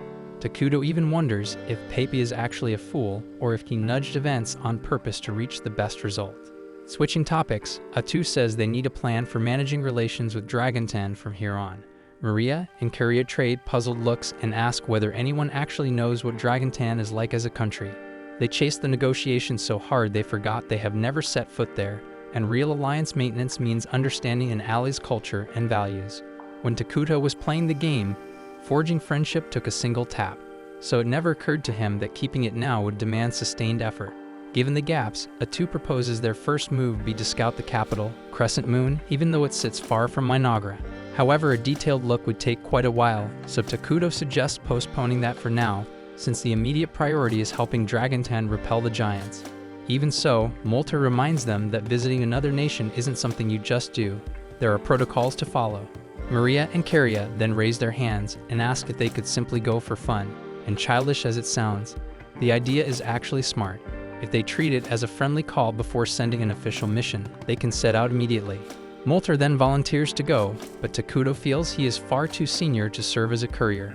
To the other side, Molter would read as Mynoghra's top arcane chancellor, which makes him a non-starter. The same logic applies to Nagi and Emil, whose posts are equally critical. What they need is a trusted face that Takuto can vouch for, who is not overly high in rank. And right on cue, Maria and Curia lift their hands to volunteer. Takuto turns the idea down on the spot, worried the trip could be risky.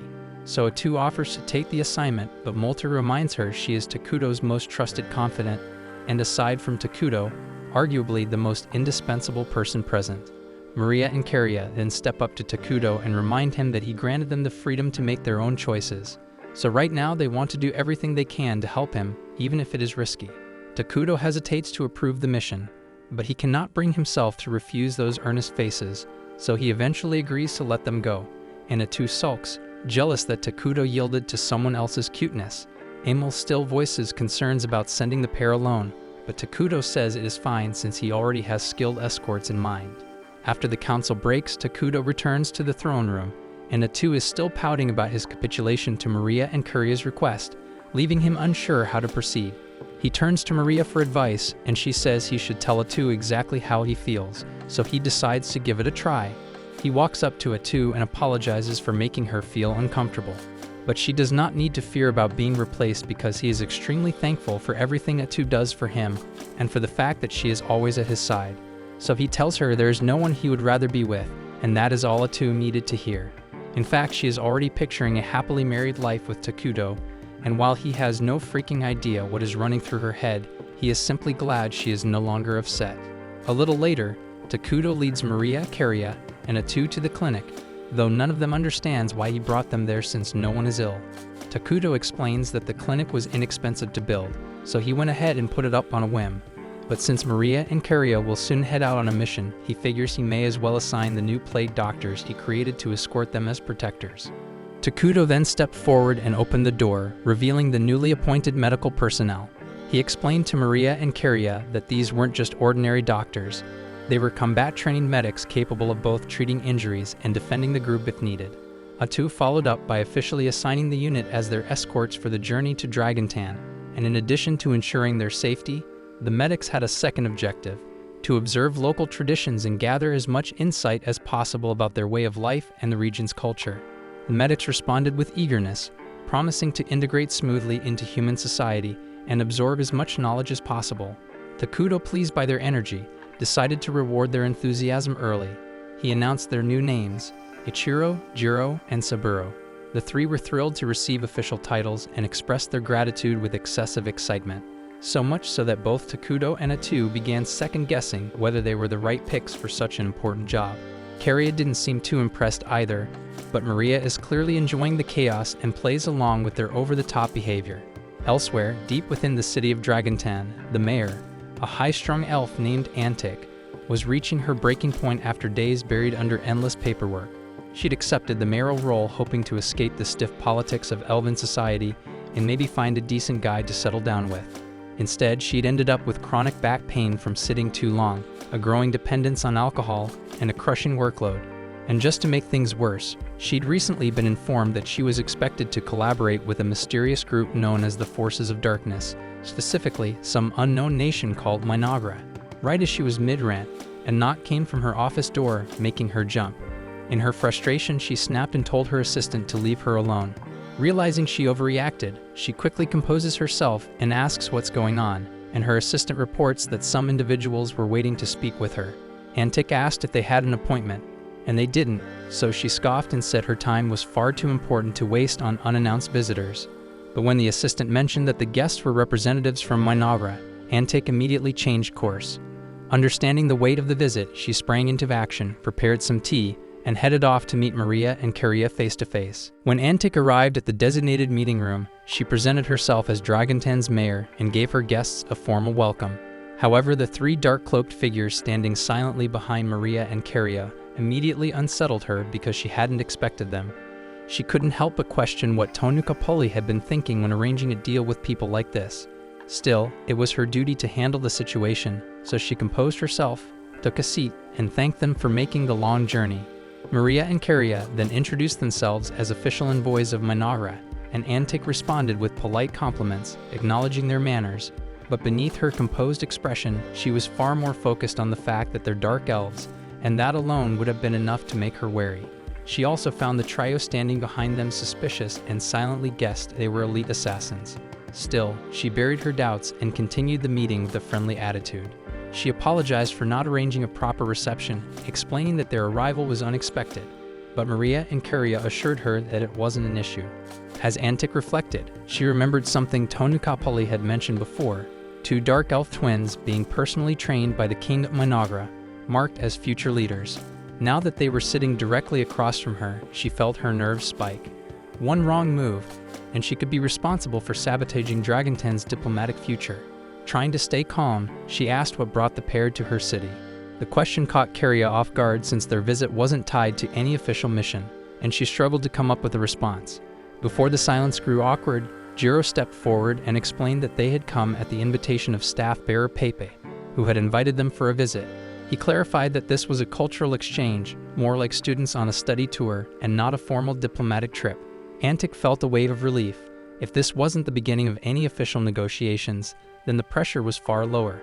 That made things much easier to handle, but even so, she knew she still had to be cautious not to offend them because one misstep could cause serious fallout. So she smiled and told Maria and Kariya they were more than welcome to stay as long as they liked. In fact, she offered to personally show them around the city if they were interested. When the twins asked if that was really all right, Antic reassured them that she knew the city better than anyone and would make an excellent guide. Deep down, she hoped this would help strengthen Dragontan's ties with Mynoghra, and truthfully, it also gave her a perfect excuse to escape her mountain of paperwork, and there was no way in hell she'd pass up a chance like that. The group then sets off into the city, with Antic enthusiastically taking the lead and spending the entire day giving Maria and Kariya a full tour of Dragontan. The outing went smoothly, and the atmosphere between them was lively and pleasant. At the same time in Mynoghra, Takudo was swamped with documents of his own, buried under endless administrative work. Even so, he made time to monitor the twins' progress, and seeing that Maria and Kariya were enjoying their visit brought him some relief. That evening, after returning to their accommodations, Antic politely took her leave. Once alone, Maria and Kariya began reviewing everything they had observed throughout the day. Kariya asked for Maria's impressions of the city, and Maria noted that the general mood among the townspeople felt tense. The overall sentiment was one of fear, concerns about food shortages, rumors of an impending enemy assault, and a sense of abandonment. The medics were surprised by how much Maria had picked up, especially since they hadn't seen her interacting with anyone directly. But Maria had a natural ability to read the emotions and atmosphere of others, and her insights were rarely wrong. The trio was impressed, though confused when Jiro remembered something odd. He reached into a pouch and handed Maria a small bag. Inside was a leafy plant, which Maria identified as popple grass, a highly dangerous and addictive substance that most nations had outlawed completely. Jiro explained that he'd unknowingly purchased it from a shady vendor in a narrow back alley, but once he realized what it was, he scolded Maria, telling her to toss it out immediately because narcotics were off limits. However, the bigger concern wasn't that Maria had acquired it, it was how easily accessible the drug had been. Something like popple grass shouldn't have been anywhere near the public, let alone sold so openly. After discussing the situation, they all agreed someone within Draganton had to be cultivating and distributing the illegal herb, and that posed a serious problem. Keria was especially troubled, considering how hard Antic was working to hold the city together, so the idea that this was happening right under her nose was disheartening. Saburo pointed out that the presence of drugs meant things could be even worse beneath the surface. And with such dangerous elements hiding in the city's shadows, they'd need to stay extra alert and focus on keeping Maria and Keria safe, because if something as serious as drug trafficking was happening unchecked, there was no telling what else could be lurking nearby. The following morning, the medics escorted Maria and Keria to visit the Dragon Vein, a place known for its stunning natural beauty. The two were taken aback by the sheer number of glowing crystals scattered across the area, each one sparkling with magical energy. Their awe was interrupted when a stranger approached them. Introducing himself as Vesta, he casually remarked how the terrain here was ideal for cultivating popple grass. Keria responded with courteous formality, greeting him and then firmly requesting he get to the point and explain why he had approached them. Vesta said he'd heard they were official envoys from Mynoghra. With Draganton and Mynoghra expected to share control of the region in the future, he thought now would be the perfect time to strike up a business proposal. He offered them a chance to partner with him in growing and distributing popple grass. Keria chose to play along and asked what benefits Mynoghra would gain from such an arrangement. Vesta explained that the drug brought in large profits on the black market, and a fair portion of that revenue would naturally go to Mynoghra. He also hinted at providing other incentives, though when pressed, he said those details were too sensitive to discuss in public. Instead, he handed Keria a marked map and suggested they meet in a more private location to talk specifics. After a moment's pause, Keria accepted the map. Vesta smirked and added that he always found it easier to deal with people on the evil aligned side of things, since they usually understood him better. He complained about the current mayor constantly enforcing ridiculous restrictions like banning narcotics or outlawing human trafficking. But once Mynoghra's king took over, he was confident the leadership would be far more accepting of his business practices. Several days later, Maria and Keria paid one last visit to Antic before preparing to depart the city. Antic thanked them for their time, saying it had been a pleasure getting to know them during their stay. The twins expressed their gratitude for her hospitality and asked if there was anything they could do in return before leaving. Antic smiled and requested that if possible, they put in a good word for her when they next met with King Takuto, so Maria and Keria agreed without hesitation, promising they'd speak highly of her when the time came. Suddenly, the door to the room swung open, and Vesta strutted in with two thugs flanking him. Antic stood up abruptly, furious, and shouted that he had no right to enter without being summoned. But Vesta, as always, showed zero regard for rules or authority, and he'd simply invited himself in. With a smug tone, he said he was only there to receive an answer from Maria and Keria, since they never showed up to the meeting he'd arranged regarding his earlier proposal. Maria calmly asked if he was referring to the ridiculous popple grass partnership he tried to pitch them. Antic's face paled because this was the first she was hearing of any deal between her guests and Vesta, and the idea that Mynoghra might have aligned with someone like him terrified her, because if Vesta managed to drag that kingdom to his side, it could spell disaster for Draganton. Maria picked up on Antic's distress and reassured her immediately. She said there was no need to worry because they'd never aligned themselves with filth like Vesta, and they thought it would be obvious to him that their absence from the meeting was their answer. Keria then asked Antic if it would be acceptable for them to handle the situation themselves.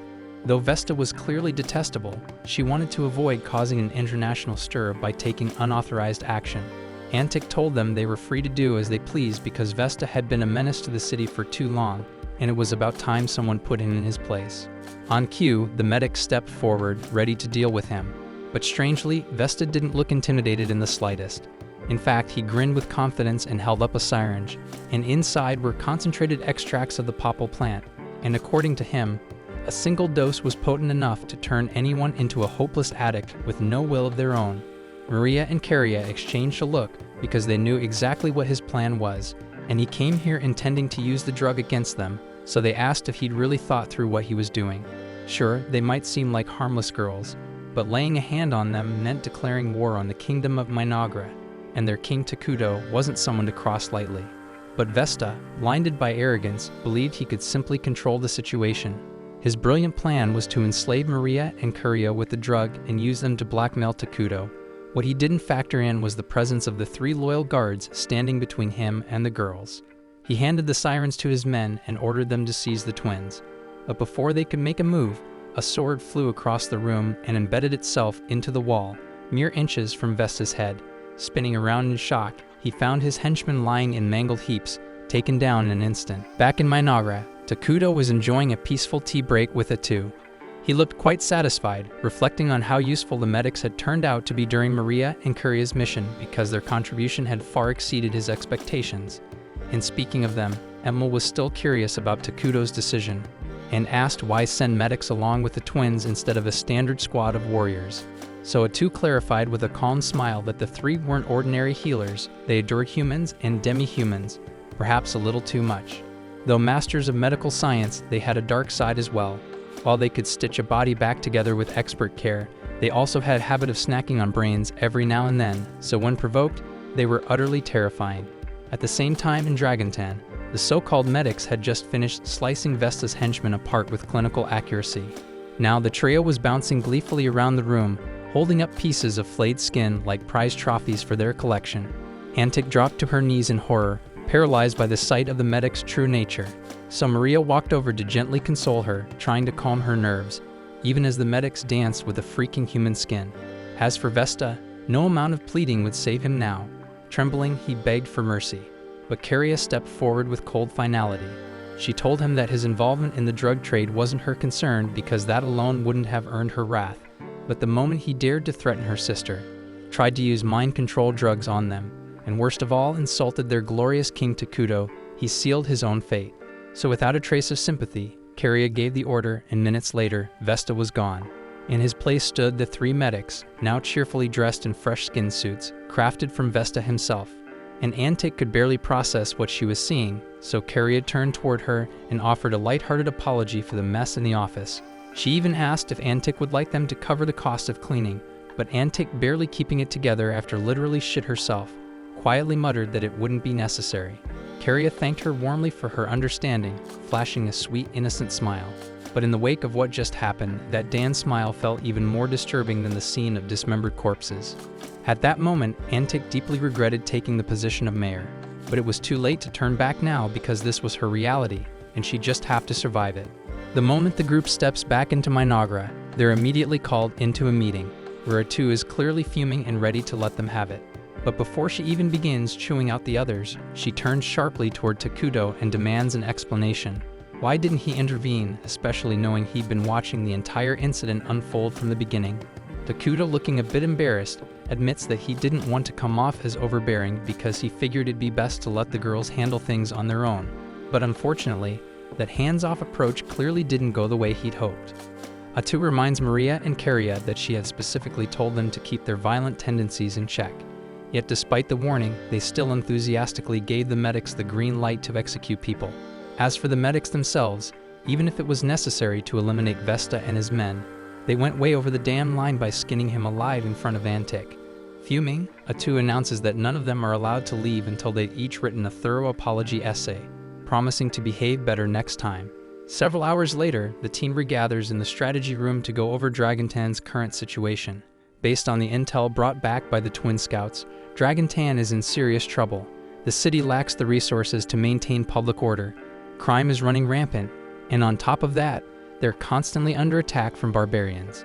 According to the report, the enemy forces mostly consist of goblins, orcs, and the occasional hill giant. While the goblins and orcs don't pose much of a threat, the hill giants are becoming a major problem. They've started showing up in small groups around the outskirts, and the frequency of their attacks is increasing steadily, so Dragontan's defenses are struggling to keep up. Molter speculates that part of the issue may be that Dragontan lacks the necessary detection capabilities to anticipate these assaults. Normally, the sharp instincts of beastmen would help catch enemy movements early, but their scouts are likely overwhelmed and burned out from the non-stop battles. Regardless, if nothing changes soon, Dragontan is likely to collapse, so Nagi suggests dispatching a substantial force from Mynoghra to reinforce the city's defenses. Emil agrees that Dragontan needs help, but she's hesitant about splitting up Mynoghra's manpower. Sending out their current labor units would leave critical sectors like agriculture and construction short-staffed. Atu then speaks up, stating that she'll personally be joining the mission, meaning they won't need to send a large number of troops. The others are caught off guard by Atu's decision, but given her ability to absorb skills from enemies, it makes perfect sense that she'd want to be on the front lines. Since she'll be away, someone needs to handle her day-to-day responsibilities, so Molter steps up and offers to take over the administrative workload, and Nagi follows up by volunteering to manage national defense in her absence. But the moment Emil hears that, her expression shifts to concern. Up until now, Mynoghra's entire defense strategy has heavily leaned on Atu being around, and with all due respect, Nagi by himself isn't exactly an impenetrable wall if the nation ends up under siege. Nagi doesn't argue because she's got a point, but thankfully Takudo had already anticipated this. He tells everyone that he's about to summon Isla, the new hero who will act as the pillar of their defenses while Atu is deployed. Molter thinks the timing couldn't be better because all the required materials Takudo asked for have already been gathered and prepared. The entire group applauds Takudo for thinking ahead and setting things in motion before the need even arose. But in truth, Takudo had no clue things would escalate this fast. It's total luck. But if they want to see him as some strategic genius, he's not going to correct them. And with the key topics settled, Atu turns to Takudo and asks if he has any final comments. The entire planning session went more smoothly than expected, so Takudo is honestly surprised by how easy it all felt. Because back when he used to play the game during his hospital stay, he had to handle everything by himself, and it took a lot of mental effort. But now he has dependable allies by his side. He then tells them they're doing a fantastic job, and his praise fires everyone up to work even harder moving forward. Then once the meeting concludes, Takudo steps outside to the massive pile of resources they've spent weeks stockpiling so they can summon Isla. It had to cut back on rations and conserve materials to build this much. But now they're about to see the results of that investment. Maria and Kuria ask what kind of person Isla will be, but Takudo admits he doesn't really know. Other than Atu, Isla will be the first hero he's ever summoned into this world, so the outcome is a complete unknown. Atu steps in and swears that if things go sideways, if Isla ever turns on Takudo, she'll do whatever it takes to protect him.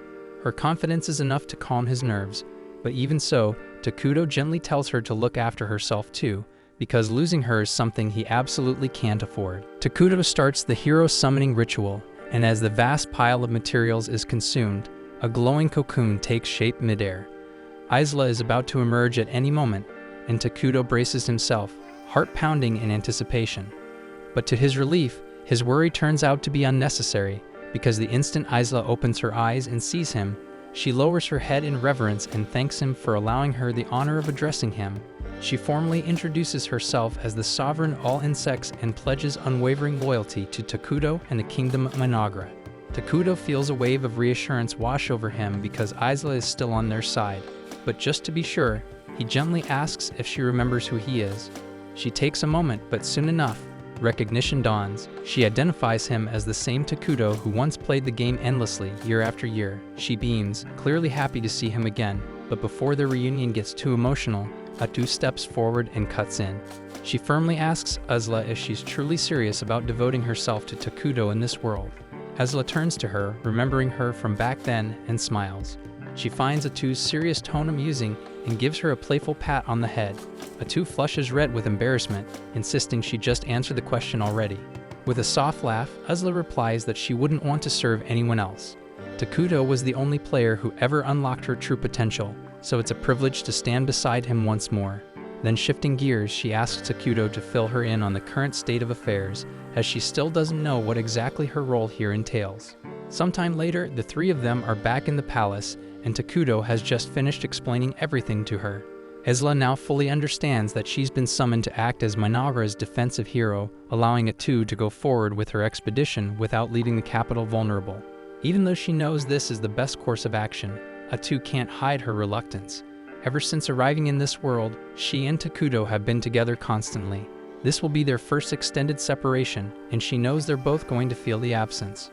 The following morning, Atu says her goodbyes and heads out for Dragontan with a small unit of soldiers. With her departure, Isla officially steps into her role. She vows to do her part to ensure Takudo enjoys this game of theirs. But after spending just one day with him, she quickly realizes something. Takudo doesn't really do much by himself. It's already midday, and he's still fast asleep on the throne. Maria and Karia then stroll in and casually mention to Isla that Takudo always sleeps in until noon. And when he goes beyond that, it's usually Atu who wakes him up. Isla frowns, clearly unimpressed, so she turns to Takudo and tells him that, as the king, he's setting a terrible precedent by lazing around that late into the day. She encourages him to start waking up earlier from now on, so Takudo gets a bit embarrassed and promises he'll try to do better. The twins are surprised by how effortlessly Isla got him to comply, especially since Atu typically lets him do whatever he wants without complaint. Seeing the twins also reminds Isla of something she meant to ask, so she turns to Takudo and requests permission to borrow Maria and Karia for the afternoon. Takudo doesn't object, but he does ask why she needs them, so Isla explains that she'd like them to give her a proper tour of the kingdom, since she's still unfamiliar with its layout and wants to understand it better, especially to plan its defense more effectively. Takudo agrees because it's a good idea, so he approves the outing. And while they're on the subject of responsibilities, Isla informs him that his citizens will be arriving soon to request formal approvals from him, so he should be prepared to deal with them properly. Right at that moment, Emil enters the chamber, so Isla and the twins politely excuse themselves, leaving Takudo alone with her. Emil then walks up and hands him a stack of documents, asking him to review the labor division reports for the week. Takudo takes the papers but immediately feels his nerves spike, because this is the first time he's speaking to Emil without Atu or the twins nearby, and he's not sure how to handle it. After a few moments of silence, Emil notices his hesitation and asks if there's an issue with her proposal. Takudo quickly shakes his head and tells her that the report looks solid, and he actually thinks her resource allocation is well balanced. However, he asks that starting next week, she scale back the amount of resource collection, because now that Isla has been summoned, they don't need the surplus anymore. So Emil nods in understanding, thanks him for the input, and promises to make the adjustments right away. But Takudo is already mentally drained from that short exchange, and unfortunately, there are still a whole bunch of meetings lined up today, so it's shaping up to be a long one. At the same time, Isla is out strolling with the twins, and she asks them to give her a full tour of the facilities around Mynoghra. The twins begin by showing her the administrative building where all the documentation and internal affairs are managed. But before they can go any further, they spot Emil rushing around with a visibly stressed expression. Noticing her flustered state, Isla steps forward and gently asks if something's wrong because she seems far too busy for this time of day.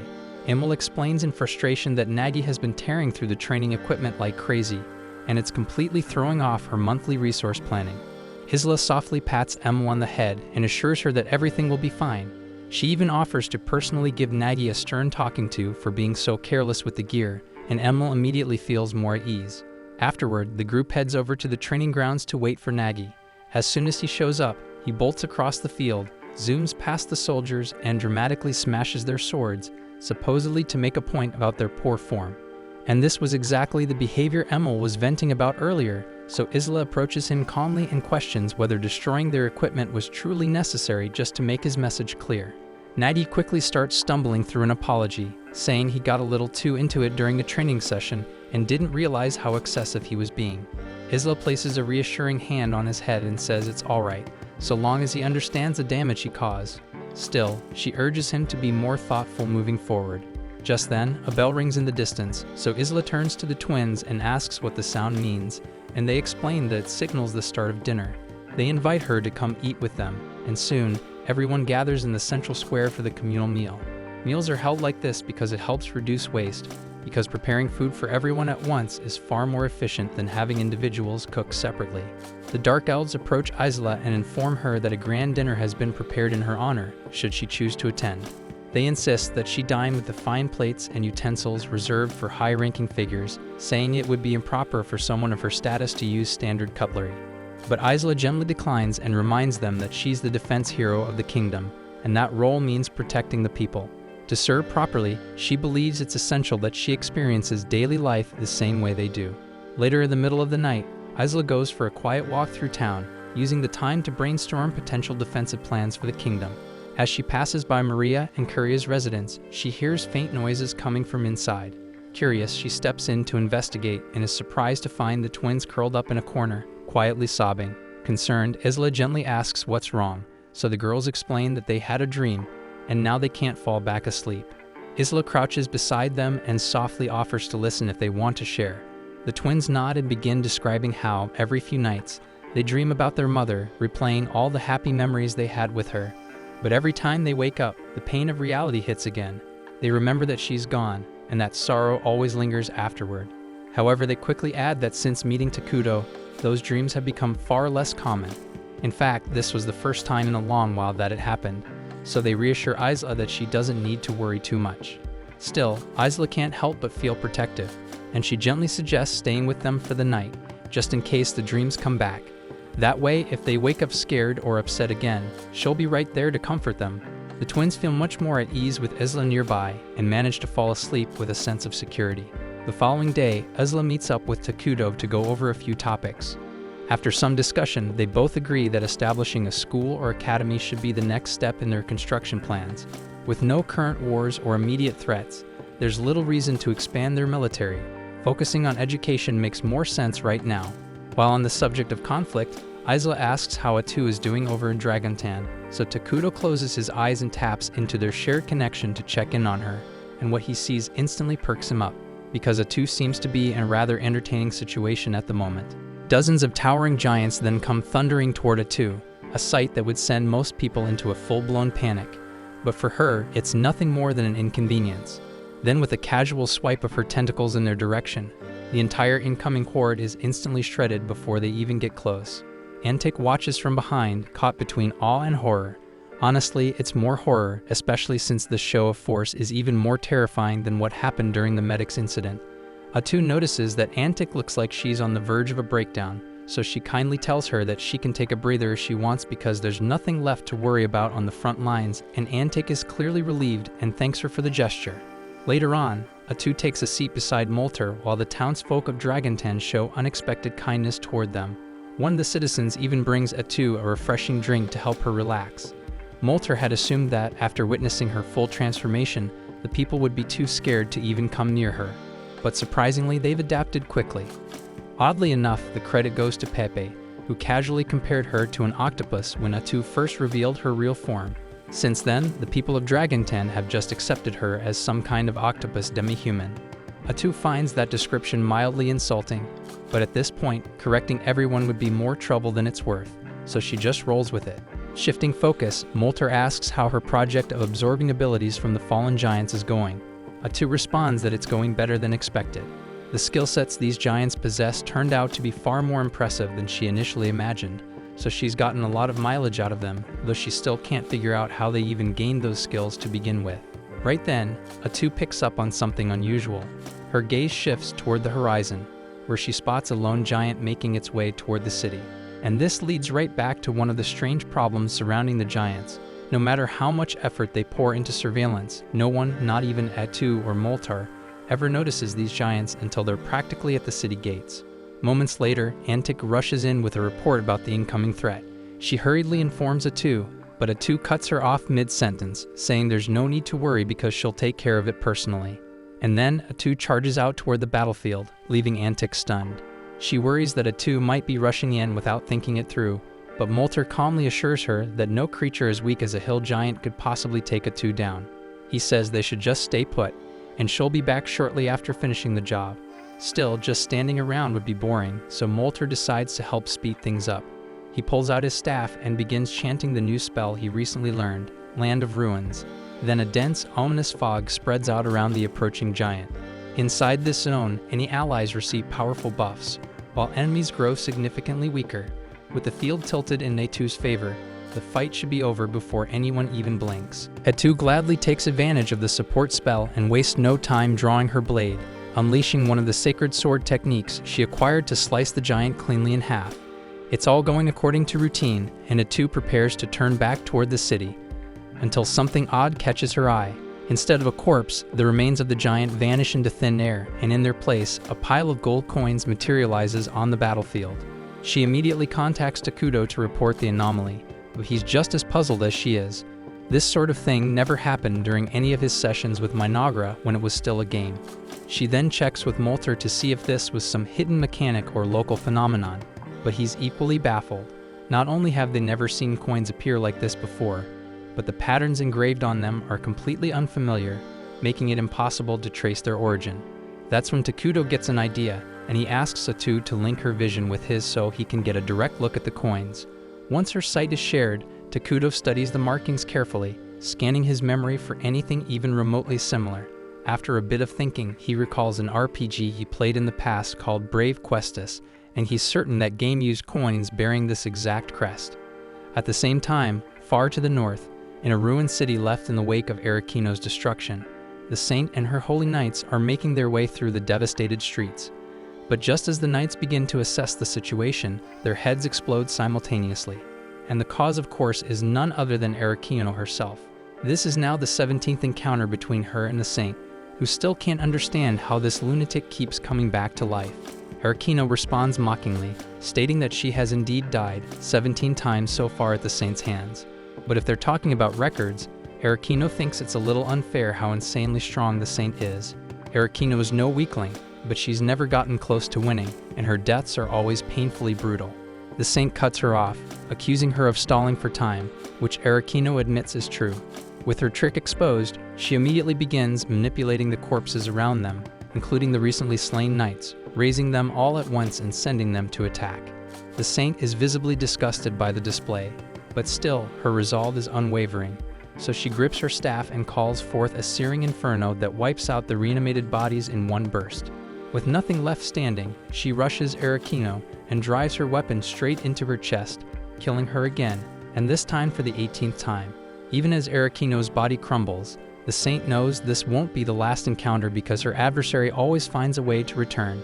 But for now, this victory gives her the time she needs to finally craft a plan that might end it once and for all. At the same time, back in Dragontan, an enormous force of giants has suddenly emerged near the outskirts of the city, and the guards stationed on the walls are in full panic. None of them have ever witnessed such a massive horde of giants gathered in one location before. At this point, Takuto has come to a realization that the army attacking Dragontan must have originated from the world of Brave Questus, a game where players assume the role of a hero destined to defeat the Demon Lord. The lack of any warning signs before the giants show up now makes sense, considering that enemy encounters in that game were completely random. Isla had always considered the possibility that they'd eventually face opponents who were summoned into this world just like they were, but she never once imagined that those enemies would come from a completely different game genre. The structure and mechanics of Eternal Nations are drastically different from those of Brave Questus, but Takuto has first-hand experience with both titles, so he already knows exactly what needs to be done. On a ridge overlooking the city, the two masterminds behind the siege, Flamen and Ice Rock, are busy discussing their next move. It turns out they've been given total freedom to use any means necessary to conquer territory in the name of the Demon Lord. Since their arrival in this world, they've been incredibly lucky because all the goblins and giants nearby joined their demon army without resistance, giving them a sizable force to use in their campaign to dominate the land. Still, as Ice Rock reflects on things, he remembers that their entire lives used to revolve around conquering the game world of Brave Questus before being dragged into this new reality. Now that they're here, is it really worth abandoning everything they built in the old world to take over this one? The thought lingers for a moment, but Flamen couldn't care less because deep thinking isn't his thing. He tells Ice Rock that the only thing that matters now is obeying the Demon Lord's will. And with that, the two prepared to bring destruction to Dragontan and flood the land with despair. At Ice Rock's command, the horde of monsters surges forward toward the city, and then he asks Flamen if he plans to join the battle. But Flamen waves him off, saying he'll sit this one out and leave the glory to Ice Rock. Grateful, Ice Rock leaps down onto the field, eager to lead the assault, while Flamen stays behind to begin executing his side objective for this mission. Down below, Ice Rock rallies his troops and instructs them to raise the city. But before the siege can fully begin, a dense dark smoke spreads across the battlefield, and the moment it settles, the monsters begin coughing and wheezing, choking on the toxic air. Ice Rock and his mage assistant are taken aback because they've never seen a magical effect like this before. But judging by how the neutral creatures are suffering while those of evil alignment, like Ice Rock and the mage, are becoming stronger, The assistant quickly deduces that the spell must be tailored specifically to empower dark-aligned combatants. Then at that moment, one of Itu's tentacles pierces clean through the assistant mage's torso, ending him on the spot. With him out of the way, her focus shifts to Ice Rock.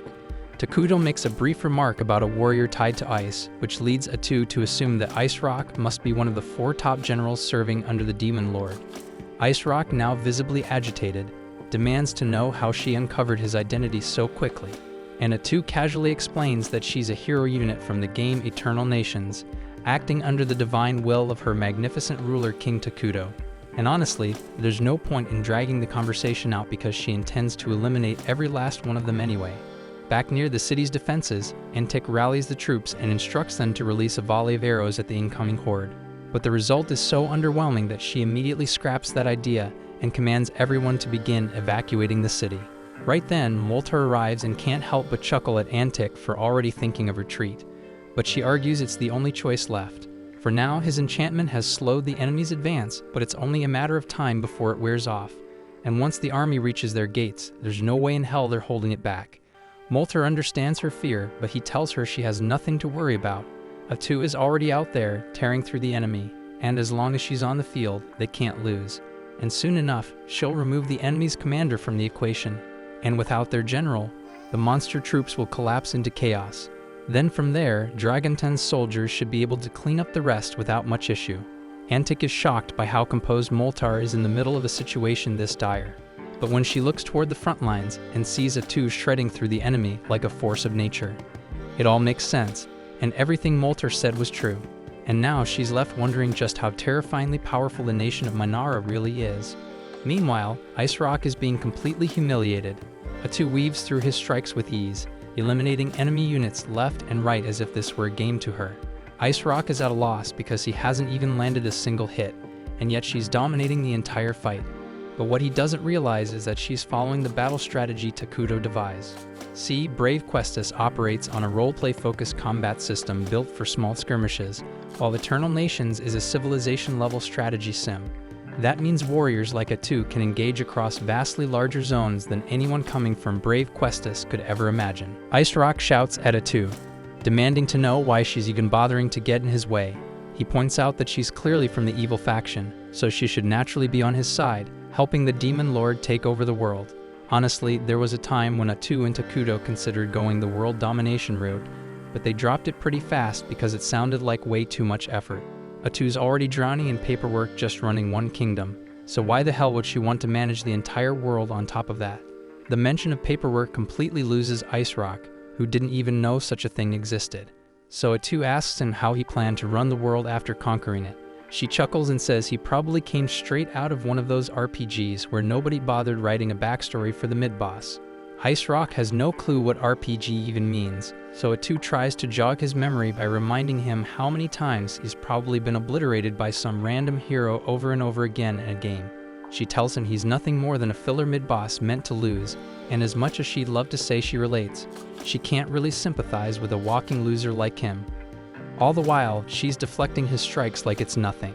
Ice Rock starts to lose it and screams that he'll crush anyone who stands against his great demon king. But Itu just laughs and says the only real ruler here is Takuto, the supreme leader of Mynoghra. Then she notices that Ice Rock is charging up an attack, and she thinks to herself how silly he must be if he expects to land such a predictable blow.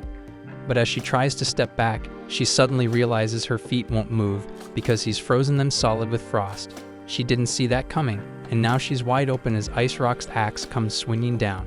The hit actually lands, and it seriously messes her up. Ice Rock feels like a champion for finally doing real damage. But just a few seconds later, Itu rises back to her feet and immediately kills him without breaking a sweat. She feels annoyed that she lets such a weakling get a hit in, but her body regenerates so fast that the wound's gone before it even matters. Still, she starts ranting about how ridiculous that ability was, and how exactly is anyone supposed to avoid a move that literally locks you in place right before the hit lands. But when she checks the skill description after stealing it, she finds out it literally guarantees a hit, so there was nothing she could have done to avoid it. Now that he's dealt with, she tries contacting Takuto to send her status report. But the moment she reaches out, a cold chill runs down her spine as she learned that multiple hostile forces have surrounded Mynoghra. Somewhere else on the continent, the demon lord from Brave Questus is hard at work establishing his stronghold, surveying the terrain of this strange new world he's set on conquering. At the same time in Mynoghra, a dark elf soldier bursts into Takuto's study, breathless and tense, bringing urgent news. An enemy force is advancing. But Takuto, having already foreseen this move, remains completely composed, showing no sign of alarm. Isla calmly informs the soldier that one of Takuto's abilities grants him awareness of everything happening within the borders of his domain. So the moment the hostile army entered their territory, Takuto had already dispatched Nagi and the primary military force to intercept. Worried about the situation, Maria and Kuria ask if the kingdom is truly at risk, but Takuto assures them there's no cause for alarm because everything is going according to plan. Ezla then raises a valid concern that the demon lord leading this assault might be a fellow player like Takuto, but Takuto is way past the point of caring. Under different circumstances, he might have tried diplomacy, but since Atu already eliminated one of the demon lord's elite generals, and they've made the foolish move of invading his territory directly, Takuto's response will be anything but merciful. Right now, the kingdom's forces include Azla, Nagi, the elite dark elf soldiers, medics gifted with healing magic, and the larval constructs Isla developed for construction work, all of whom are ready to join the fray, so with such a unit, defending Mynoghra shouldn't be too difficult. Shortly after, Takuto receives word from Emil that she's successfully evacuated all non-combatant residents, and he's relieved to hear it because fewer civilians around means fewer casualties. Soon after, Nagi reaches out from the battlefield with an update on the approaching enemy force. From what he's seen, they're looking at around 1,000 strong, including goblins, orcs, and a few odd hybrid creatures that he can't even identify. Takuto thanks him for the status report and tells him to stay sharp and focus on keeping the capital safe. It's a significantly larger force than he originally expected, and chances are one of the demon lord's remaining top generals is among them, so it's shaping up to be a serious confrontation. Thankfully, Mynoghra's current supply reserve is healthy, and considering Takuto's in-depth knowledge of Brave Questus mechanics, they have the upper hand. Azla assumes he intends to use their resources to summon new combat units, but to her surprise, Takuto informs her that he's pouring all of it into her. He tells her to reach the next tier as soon as possible and unlock both the predation and parasitic egg abilities. And once she has those under her belt, she'll be more than capable of tearing through the enemy ranks without breaking a sweat. Takuto explains he's already got a solid read on the power level of the 4 generals thanks to watching Atu's battle with the Ice General. Based on that, he believes Ezla, now significantly powered up, should be able to handle one of them without much difficulty. Hearing that boosts Ezla's morale, and she humbly thanks Takuto for placing that much trust in her. And with renewed determination, she promises to meet his expectations and heads out to join the battlefield.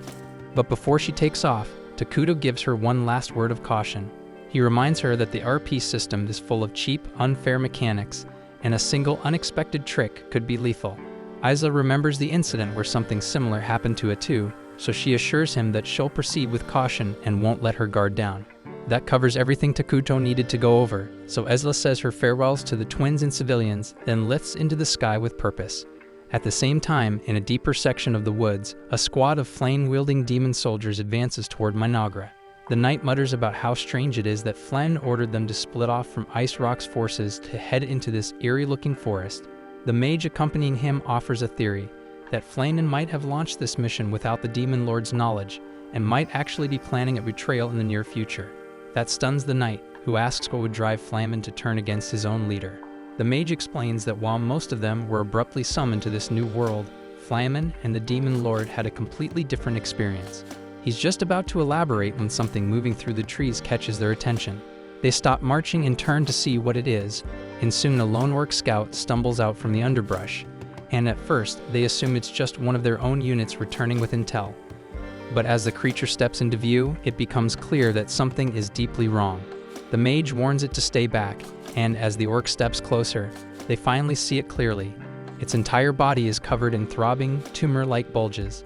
The orc begs them for help, not understanding what's happening to him, but by then, it's already too late. In a gruesome moment, countless of Ezla's larvae burst out from every inch of the scout's skin, swarming toward the fire soldiers like a living storm.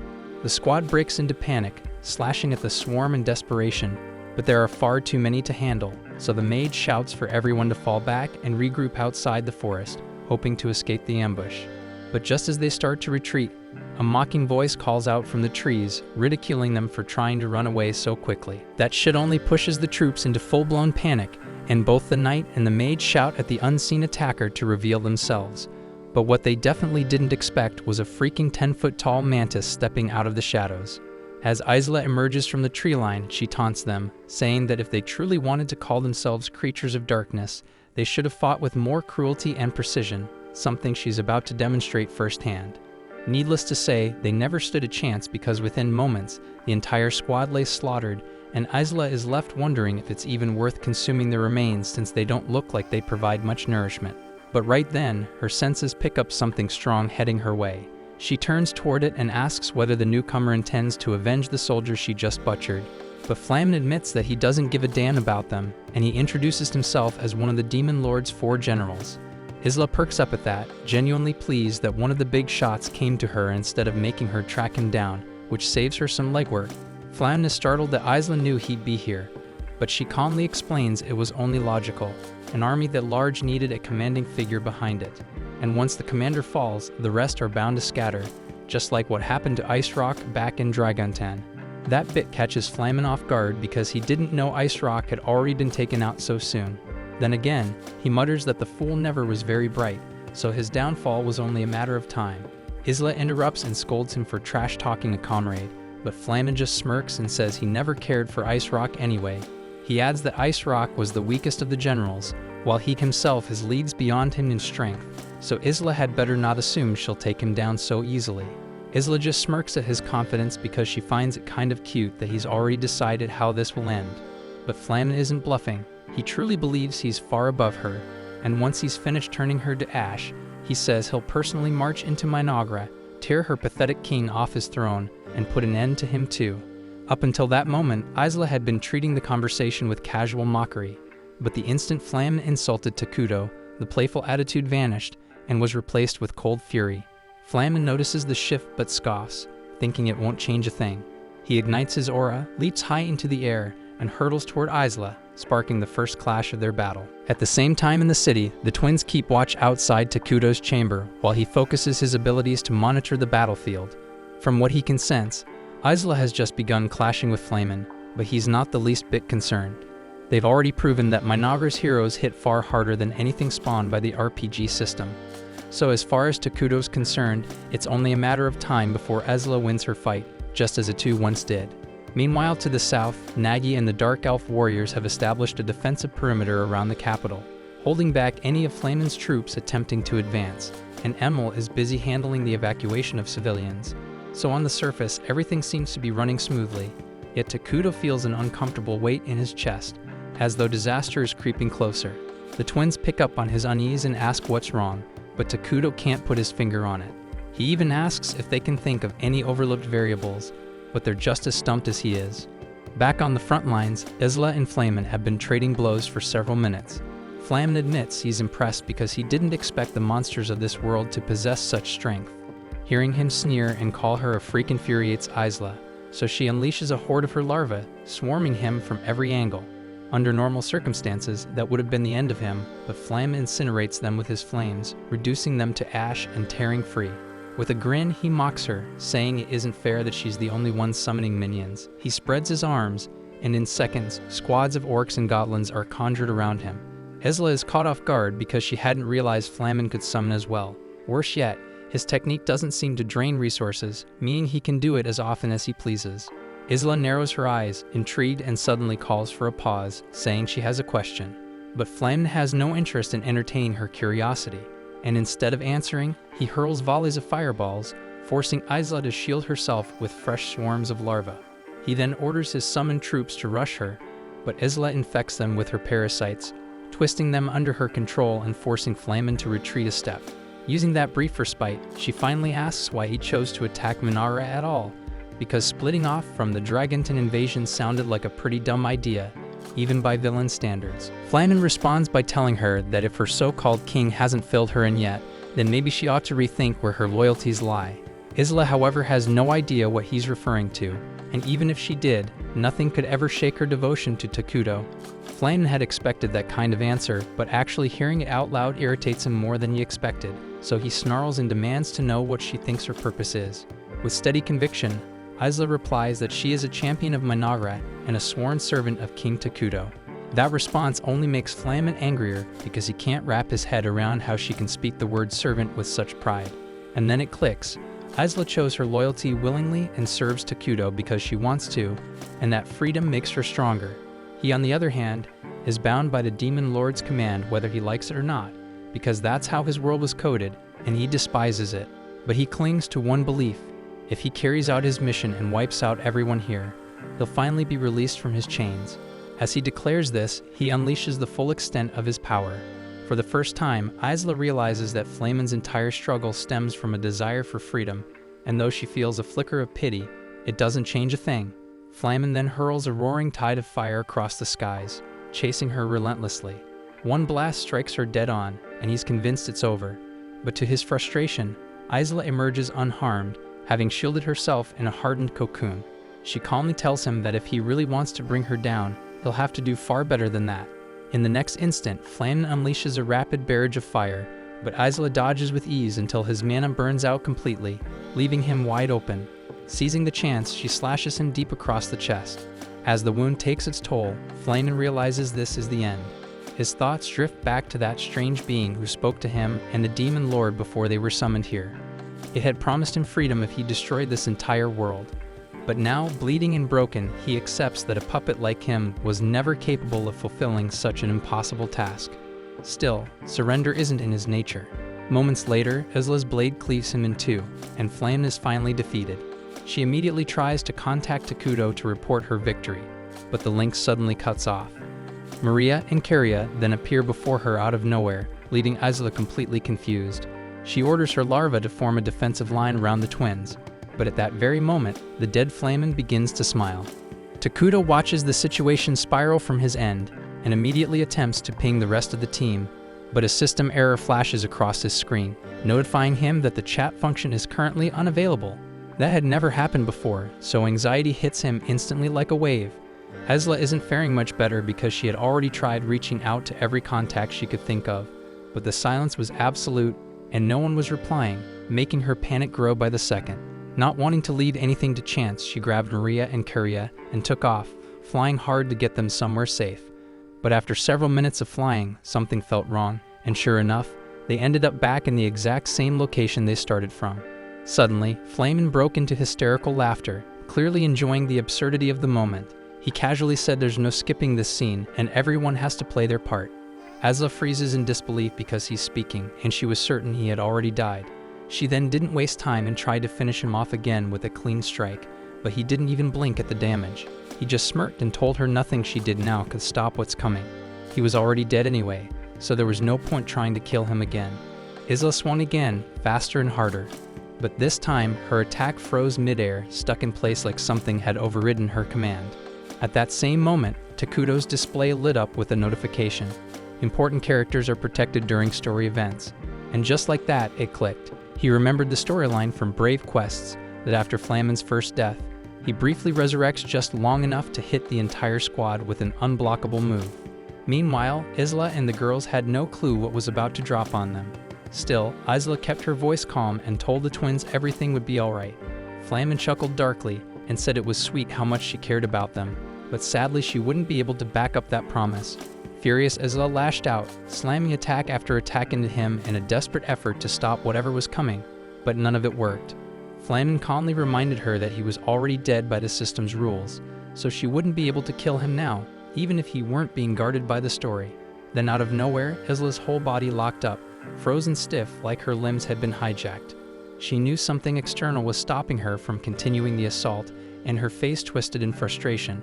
Flamen notices her fury and sighs, saying there's no point being mad at him because he wasn't the one pulling the strings.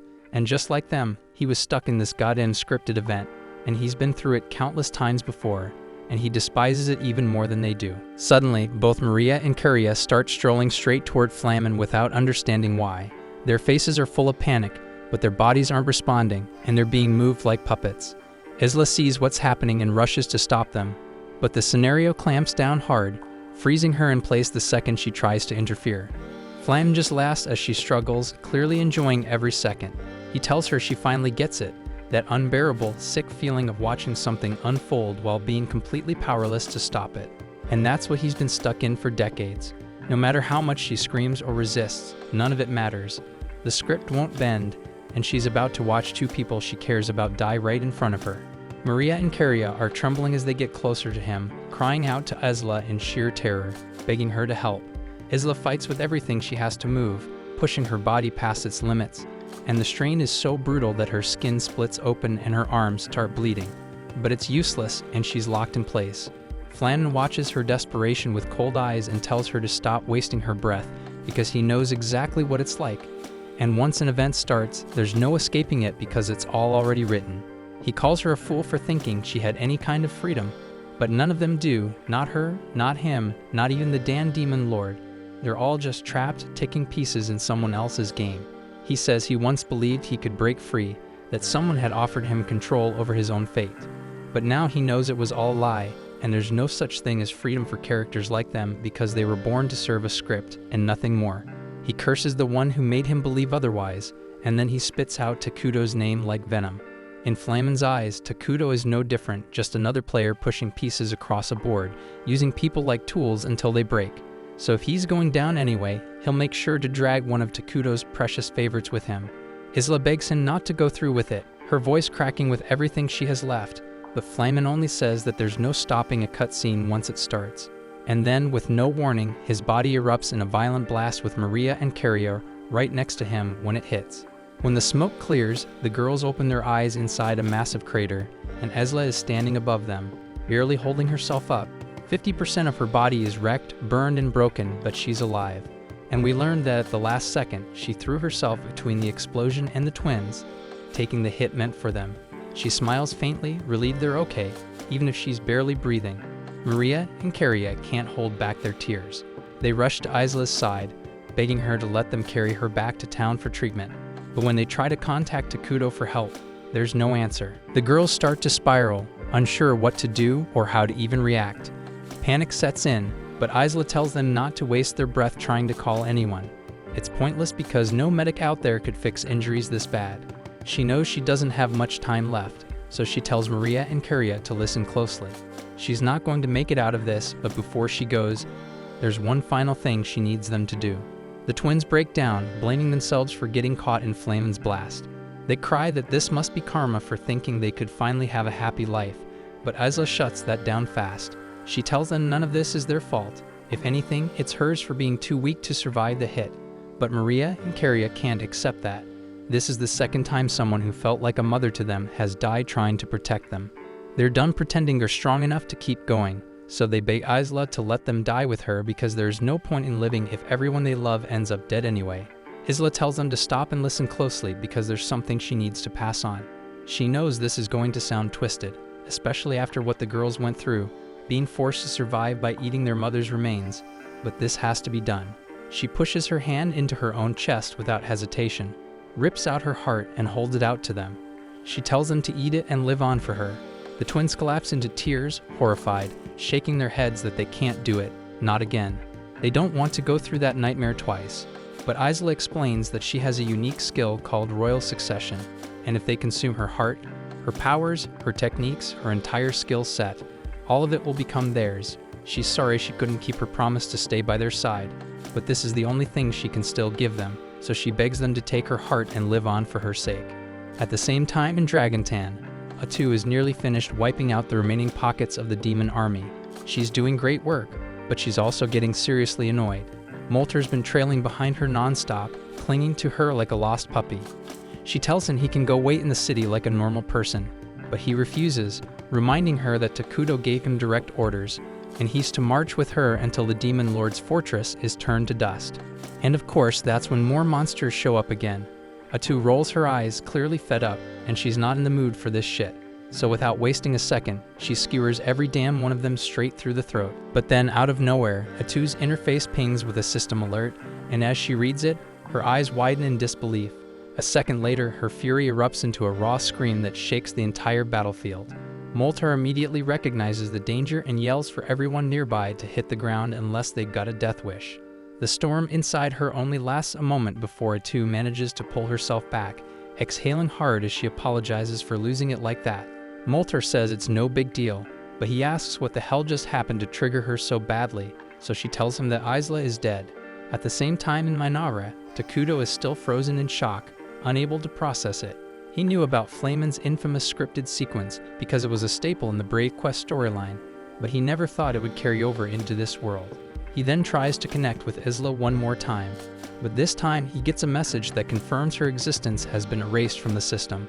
The words drop like a hammer, and he collapses to his knees, crushed by the realization that he's just lost one of his most trusted heroes for real. In the original quest, one version of the event always ended with a single character sacrificing themselves and transferring your power to two others, and that's exactly what happened here. Cutting back to the twins, Maria and Karia have just finished consuming Isla's heart as she had asked them to. The power of royal succession activates, and with it, they inherit Isla's title and power as Mynoghra's next generation of heroes. But this moment doesn't bring them pride or happiness, only a heavy silence as they quietly join hands and begin walking toward the Demon Lord's fortress. Now that the scripted event has ended, communication channels are back online. Takuto immediately contacts Atu and brings her up to speed. He tells her Isla was taken out by a cutscene event, one that couldn't be interrupted. Atu doesn't fully understand what that means, but she figures it's similar to Ice Rock's unavoidable finishing move. Isla's death hits like a strategic disaster, so Atu says she wants to drop everything and return to Mynoghra immediately. But Takuto stops her. He explains that while Isla's gone, the twins made it through, and because of Isla's royal succession ability, they've inherited her legacy. The problem is they're already marching toward the stronghold, fueled by rage, grief, and a thirst for vengeance. And they're so locked in that even Takuto's commands aren't reaching them. He makes it clear that Mynoghra can't risk losing more heroes, so he needs Atu to chase after them and bring them back before they get themselves killed. Atu understands the logic, but she doesn't agree. She argues that leaving Takuto behind without a hero to guard him is dangerous, especially now when there are still unknown mechanics and potential exploits in play that could be used against him. So the last thing they need is a surprise event while he's unprotected. Takuto appreciates Atu's caution and the fact that she's thinking of his safety first, but right now she's the only one he trusts to deal with the twins. Getting Maria and Karia back in one piece is the top priority, and there's no time to argue. He tells her flat out that this is a direct order, and it's not up for debate. Atu clenches her jaw, nods once, and takes off at full speed to intercept them. She still hates the idea of leaving Takuto exposed, but she reminds herself that he's not some clueless player. He's a master tactician, and if he made this call, then he must be confident he knows what he's doing. Elsewhere, near the front lines of the demon army's defense zone, Karia is calmly walking up to the Wind Demon General alone. The general narrows her eyes, both confused and amused by the sight of a lone child strolling into enemy territory without a care in the world. She's just about to give the command to vaporize the girl when Karia lifts her gaze and unlocks her new power. And as for Maria, she's always been a little off, but losing Isla shattered something inside her. Now she's practically dancing in front of the Earth's general forces, laughing about how the world despises her. Her expression is twisted with misery, and the general can't decide whether she's freaking mad or terrifying. Back on Karia's side, every demon in the area suddenly starts screeching in agony, their bodies writhing like they're being torn apart from the inside. The Wind General realizes it must be Karia's doing and tries to end her with a cursed gust. But the girl doesn't flinch because her new ability, Divine Light, cancels all curse-based magic completely. Then she locks eyes with the general, and in seconds the skin on the demon's body begins to rot and slow off her bones. It's another of Karia's new powers that infects her targets with a flesh-consuming disease, and within seconds, the Wind Demon's face liquefies and she collapses, dead before she even has time to scream. Back over at Maria's side of the battlefield, her power shaped by her constant dissociation manifests as a curse that erases knowledge. Specifically, she makes the Earth General's massive mech forget how to function. Its limbs seize up, and the whole machine collapses into a heap. And no matter what the General does, he can't override the effect. That's when Maria activates her second power, one born from the trauma of having to consume the remains of two mother figures. It gives her a psychic bite that is capable of tearing through multiple targets at once. And when she snaps her jaws shut, chunks of the mech and its golems are ripped clean off and vanish into nothingness. That just leaves the Earthquake General, who's visibly trembling. Maria notices his fear and calmly erases it from his memory, putting him into a passive trance. Then, just like the others, she takes a bite out of him, and it's over. Once the carnage settles, the twins turn their backs to the battlefield and walk away without a word. Their footsteps echo sharply in the silence that follows, leaving nothing but destruction behind them. Then a system alert pops up, saying that Maria and Karia are now officially registered as a new world threat, and they're given a new title called the Witches of Regret, one that will spread far and wide. Shortly after, the Demon King narrows his fierce gaze on Maria and Karia. As the two girls slowly approach, he just can't fathom how a pair of innocent-looking brats could possibly rise to a level that rivals his own. To him, it's like fate itself is spitting in his face, a twisted cosmic joke played at his expense. And that's exactly why he's decided to end it all. He'll burn every corner of this world to ash, reduce everything to nothing, and hand it over as payment. That was the bargain he made with the so-called deity. In return, he knows that he'll finally be granted release. But before the clash begins, he pauses and asks if they actually believe in the existence of a deity. The girls shoot back a chilling stare, their crimson eyes glowing like fire, and without even blinking, they call it bullshit, saying deities are nothing but a lie. Instantly, the Demon Lord throws up a heavy-duty barrier around himself, not taking any chances. But what happens next slaps the arrogance right off his face, because the twins shatter it with just a freaking look. He's absolutely floored because that shield was supposed to be unbreakable, and only the chosen hero should be able to wreck it. But according to the terms of his divine deal, that hero wasn't even supposed to be born in this world. So how the hell are there two girls standing in front of him who just tore through it? But the twins don't say a word because they don't care to explain. They just keep walking forward, calm as hell, ready to end this. The Demon Lord snarls and shifts into a grotesque nightmare, his form mutating into a freakish beast, covered in twisted, jagged swords shooting out of his back. Now drunk on his own monstrous power, he's sure they've got no shot, and with a smug grin, he hurls a barrage of blades at them. But Maria doesn't even blink. With a damn seductive smirk on her lips, she stops every single blade midair, like it's child's play. Karia follows up, calling forth a brutal spell that slams the monster deep into the dirt. While he's stuck, the sisters grab the sword lying nearby and charge. The Demon Lord tries to retaliate, but Karia meets him head-on, and with one savage swing, slices clean through his arm. The force of it rips away half his monstrous body, turning it to dust. But even mangled and broken, the bastard won't give up. That twisted promise he made, the one where peace and freedom are waiting on the other side of destruction, that's the only thing keeping him from falling apart. The twins, on the other hand, just laugh at his pathetic desperation. They mock him without a shred of sympathy, saying outright that this so-called deity is nothing but a damn myth. Karia takes it a step further, warning that putting your faith in someone swooping in to save you only sets you up for a world of disappointment. That's exactly what they once believed about Isla, and in the end, it did nothing but rip their hearts apart. But then out of nowhere, the Demon Lord's wounds vanish. He's suddenly restored, every injury erased in a blink, healed by the divine power of the deity he serves. Bursting with joy, he lifts his head, ready to shout the deity's name in gratitude. But before a single word escapes his mouth, his body is ripped clean in half, cut down by someone neither of them expected. The twins spin around, locking eyes on the stranger who just butted into their fight. They demand to know who the hell he is, and what gave him the idea to step into something that had nothing to do with him. He shrugs casually, saying he thought they looked like they needed a hand, so he jumped in. Karia's tone turns sharp, dead serious as she warns that his so-called help wasn't needed, nor asked for. He lifts both hands as if to calm them down, saying he's not here to start trouble. Then, with a smug little grin, he throws in a jab, telling them they're honestly cuter when they're not pissed.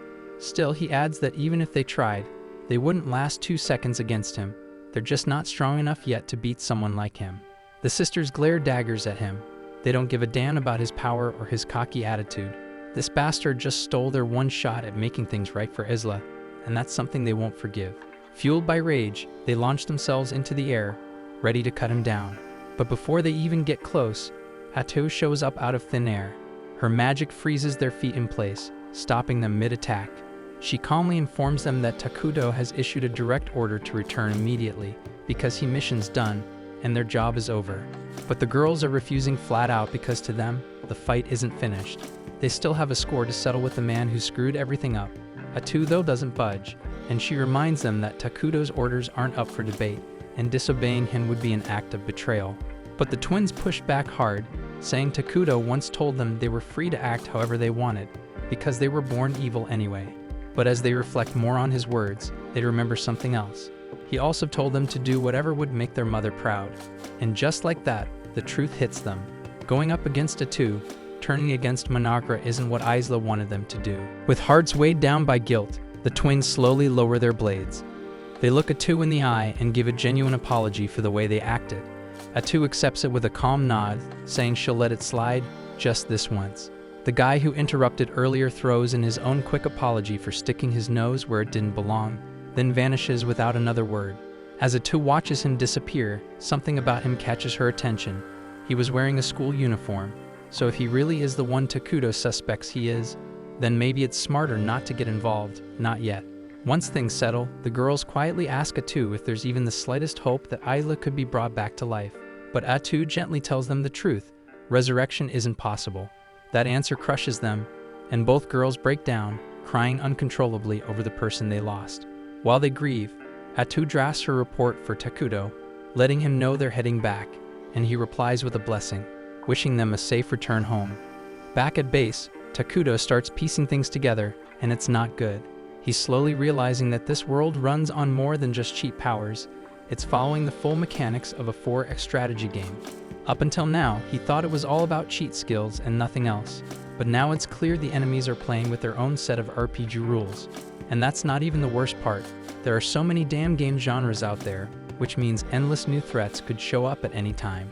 Meanwhile, the mystery man who sliced the demon lord in half is stumbling through a narrow valley. Worn out and barely holding it together, he drops to his knees, body shaking as he replays what just happened. Facing Atu, and the twins scared the hell out of him. He clenches his fists and curses the deity that threw him into this twisted world. He remembers the lie he was fed, that 2 beautiful girls were in danger and needed saving. That was supposed to be it, just a simple rescue mission. But what he walked into was nothing short of a damn nightmare. Those girls weren't damsels, they were monsters wearing pretty faces. While he's still fuming, a girl walks up to him. His slave steps beside him and greets him sweetly, calling him her master. She tells him that the deity has already apologized for dragging him into this world by mistake. He grits his teeth again, not buying it for a second. To him, this wasn't some random screw-up. It was a setup from the start. If it weren't for that deity and that fateful run-in with the infamous truck kun, he wouldn't be here in the first place. Still, for all the bullshit, he admits there's at least one upside. Now he's got a loyal, adorable slave who's all his. While they're talking, a massive ogre suddenly lumbers up behind him. But the man doesn't even blink. In a single flash, he slices the beast into pieces, wiping it out instantly without breaking a sweat. That kind of absurd power, it's all thanks to the cheat skills dumped on him by the very deity he can't stand. And for that, annoying as it is, he has to admit, he's a little thankful.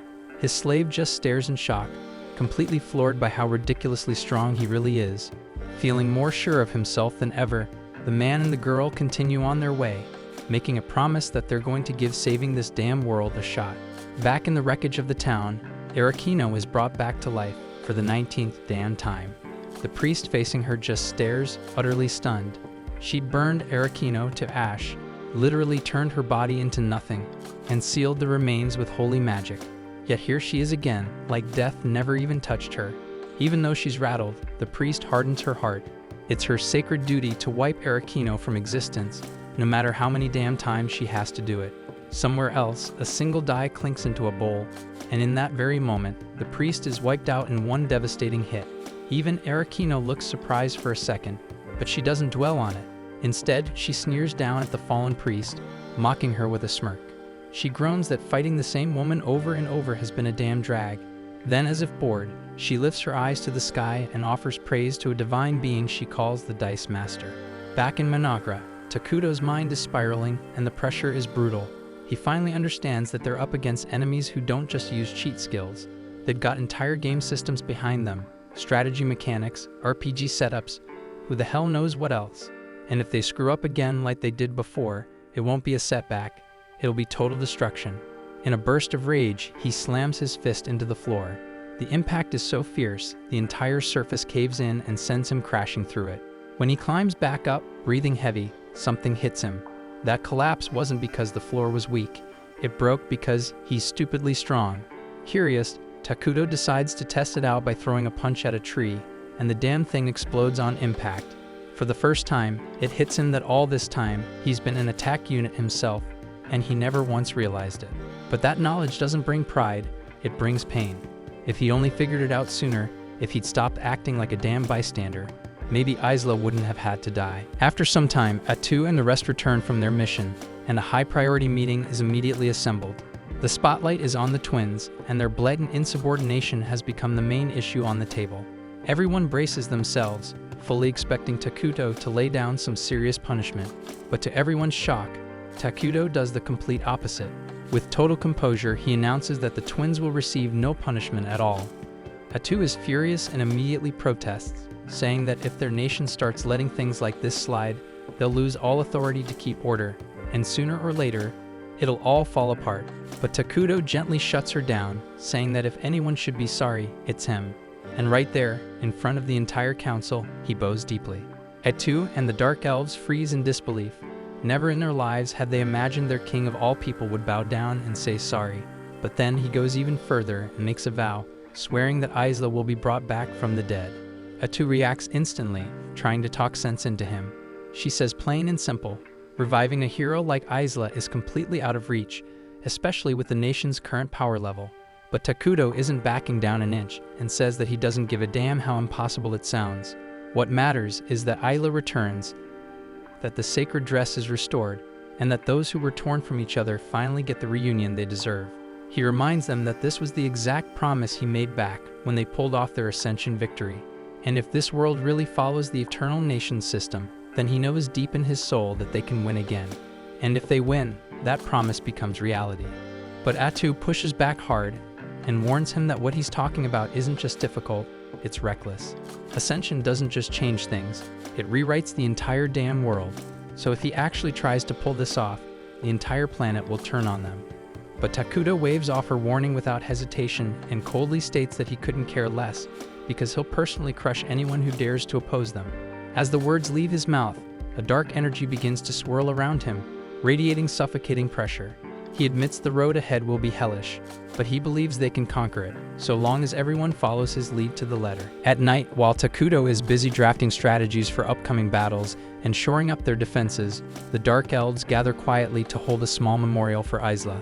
The mood is grim, and most are drowning in grief, but as dawn begins to break, the twins step forward. They speak with boldness, telling everyone not to mourn, reminding them that Takuto gave his word that Isla would return. Still, their voices barely lift the heavy weight hanging over the group. The others, still shaken from everything they've lost, have started to doubt themselves. Whispers creep through the crowd, soft fears wondering whether they can even keep up with Takuto's wild goals. Hidden among the thick brush nearby, Takuto watches the scene play out in silence. He sees the uncertainty written on their faces, but then the twins raise their voices again. With firm conviction, they call on everyone to stay strong, to believe in Takuto, and not to throw away the faith they've held this far. Their words hit harder than anyone expected, and the Dark Elves feel a jolt of spirit return, because no one ever thought encouragement would come from children. In the shadows, Takuto feels a swell of pride in his chest. The twins' loyalty cuts straight to his heart. By the following morning, Atu enters the throne room and is caught off guard by what she finds. Takuto, their unwavering king, is in the middle of an emotional collapse. The twins are right beside him, trying to comfort him as tears roll freely down his face. Takuto opens up, admitting he regrets losing control the day before. He's ashamed for frightening everyone and letting his emotions get the better of him. The twins gently pat his head, softly telling him it's okay, and they suggest maybe he should just try putting his feelings into different words. Sniffling, Takuto wipes his tears, pulls himself together, and speaks again, but this time with clear resolve. He swears that he will never abandon the ones who believe in him, and together, they'll push forward toward the goal of achieving ascension. His words hit deep, so Atu and the others feel the weight of his sincerity. Moved by his vow, they stand behind him once more, promising to follow him wherever this path leads. Takuto raises his head with newfound strength. Deep inside, he's certain of one thing: he will be the one to see it through.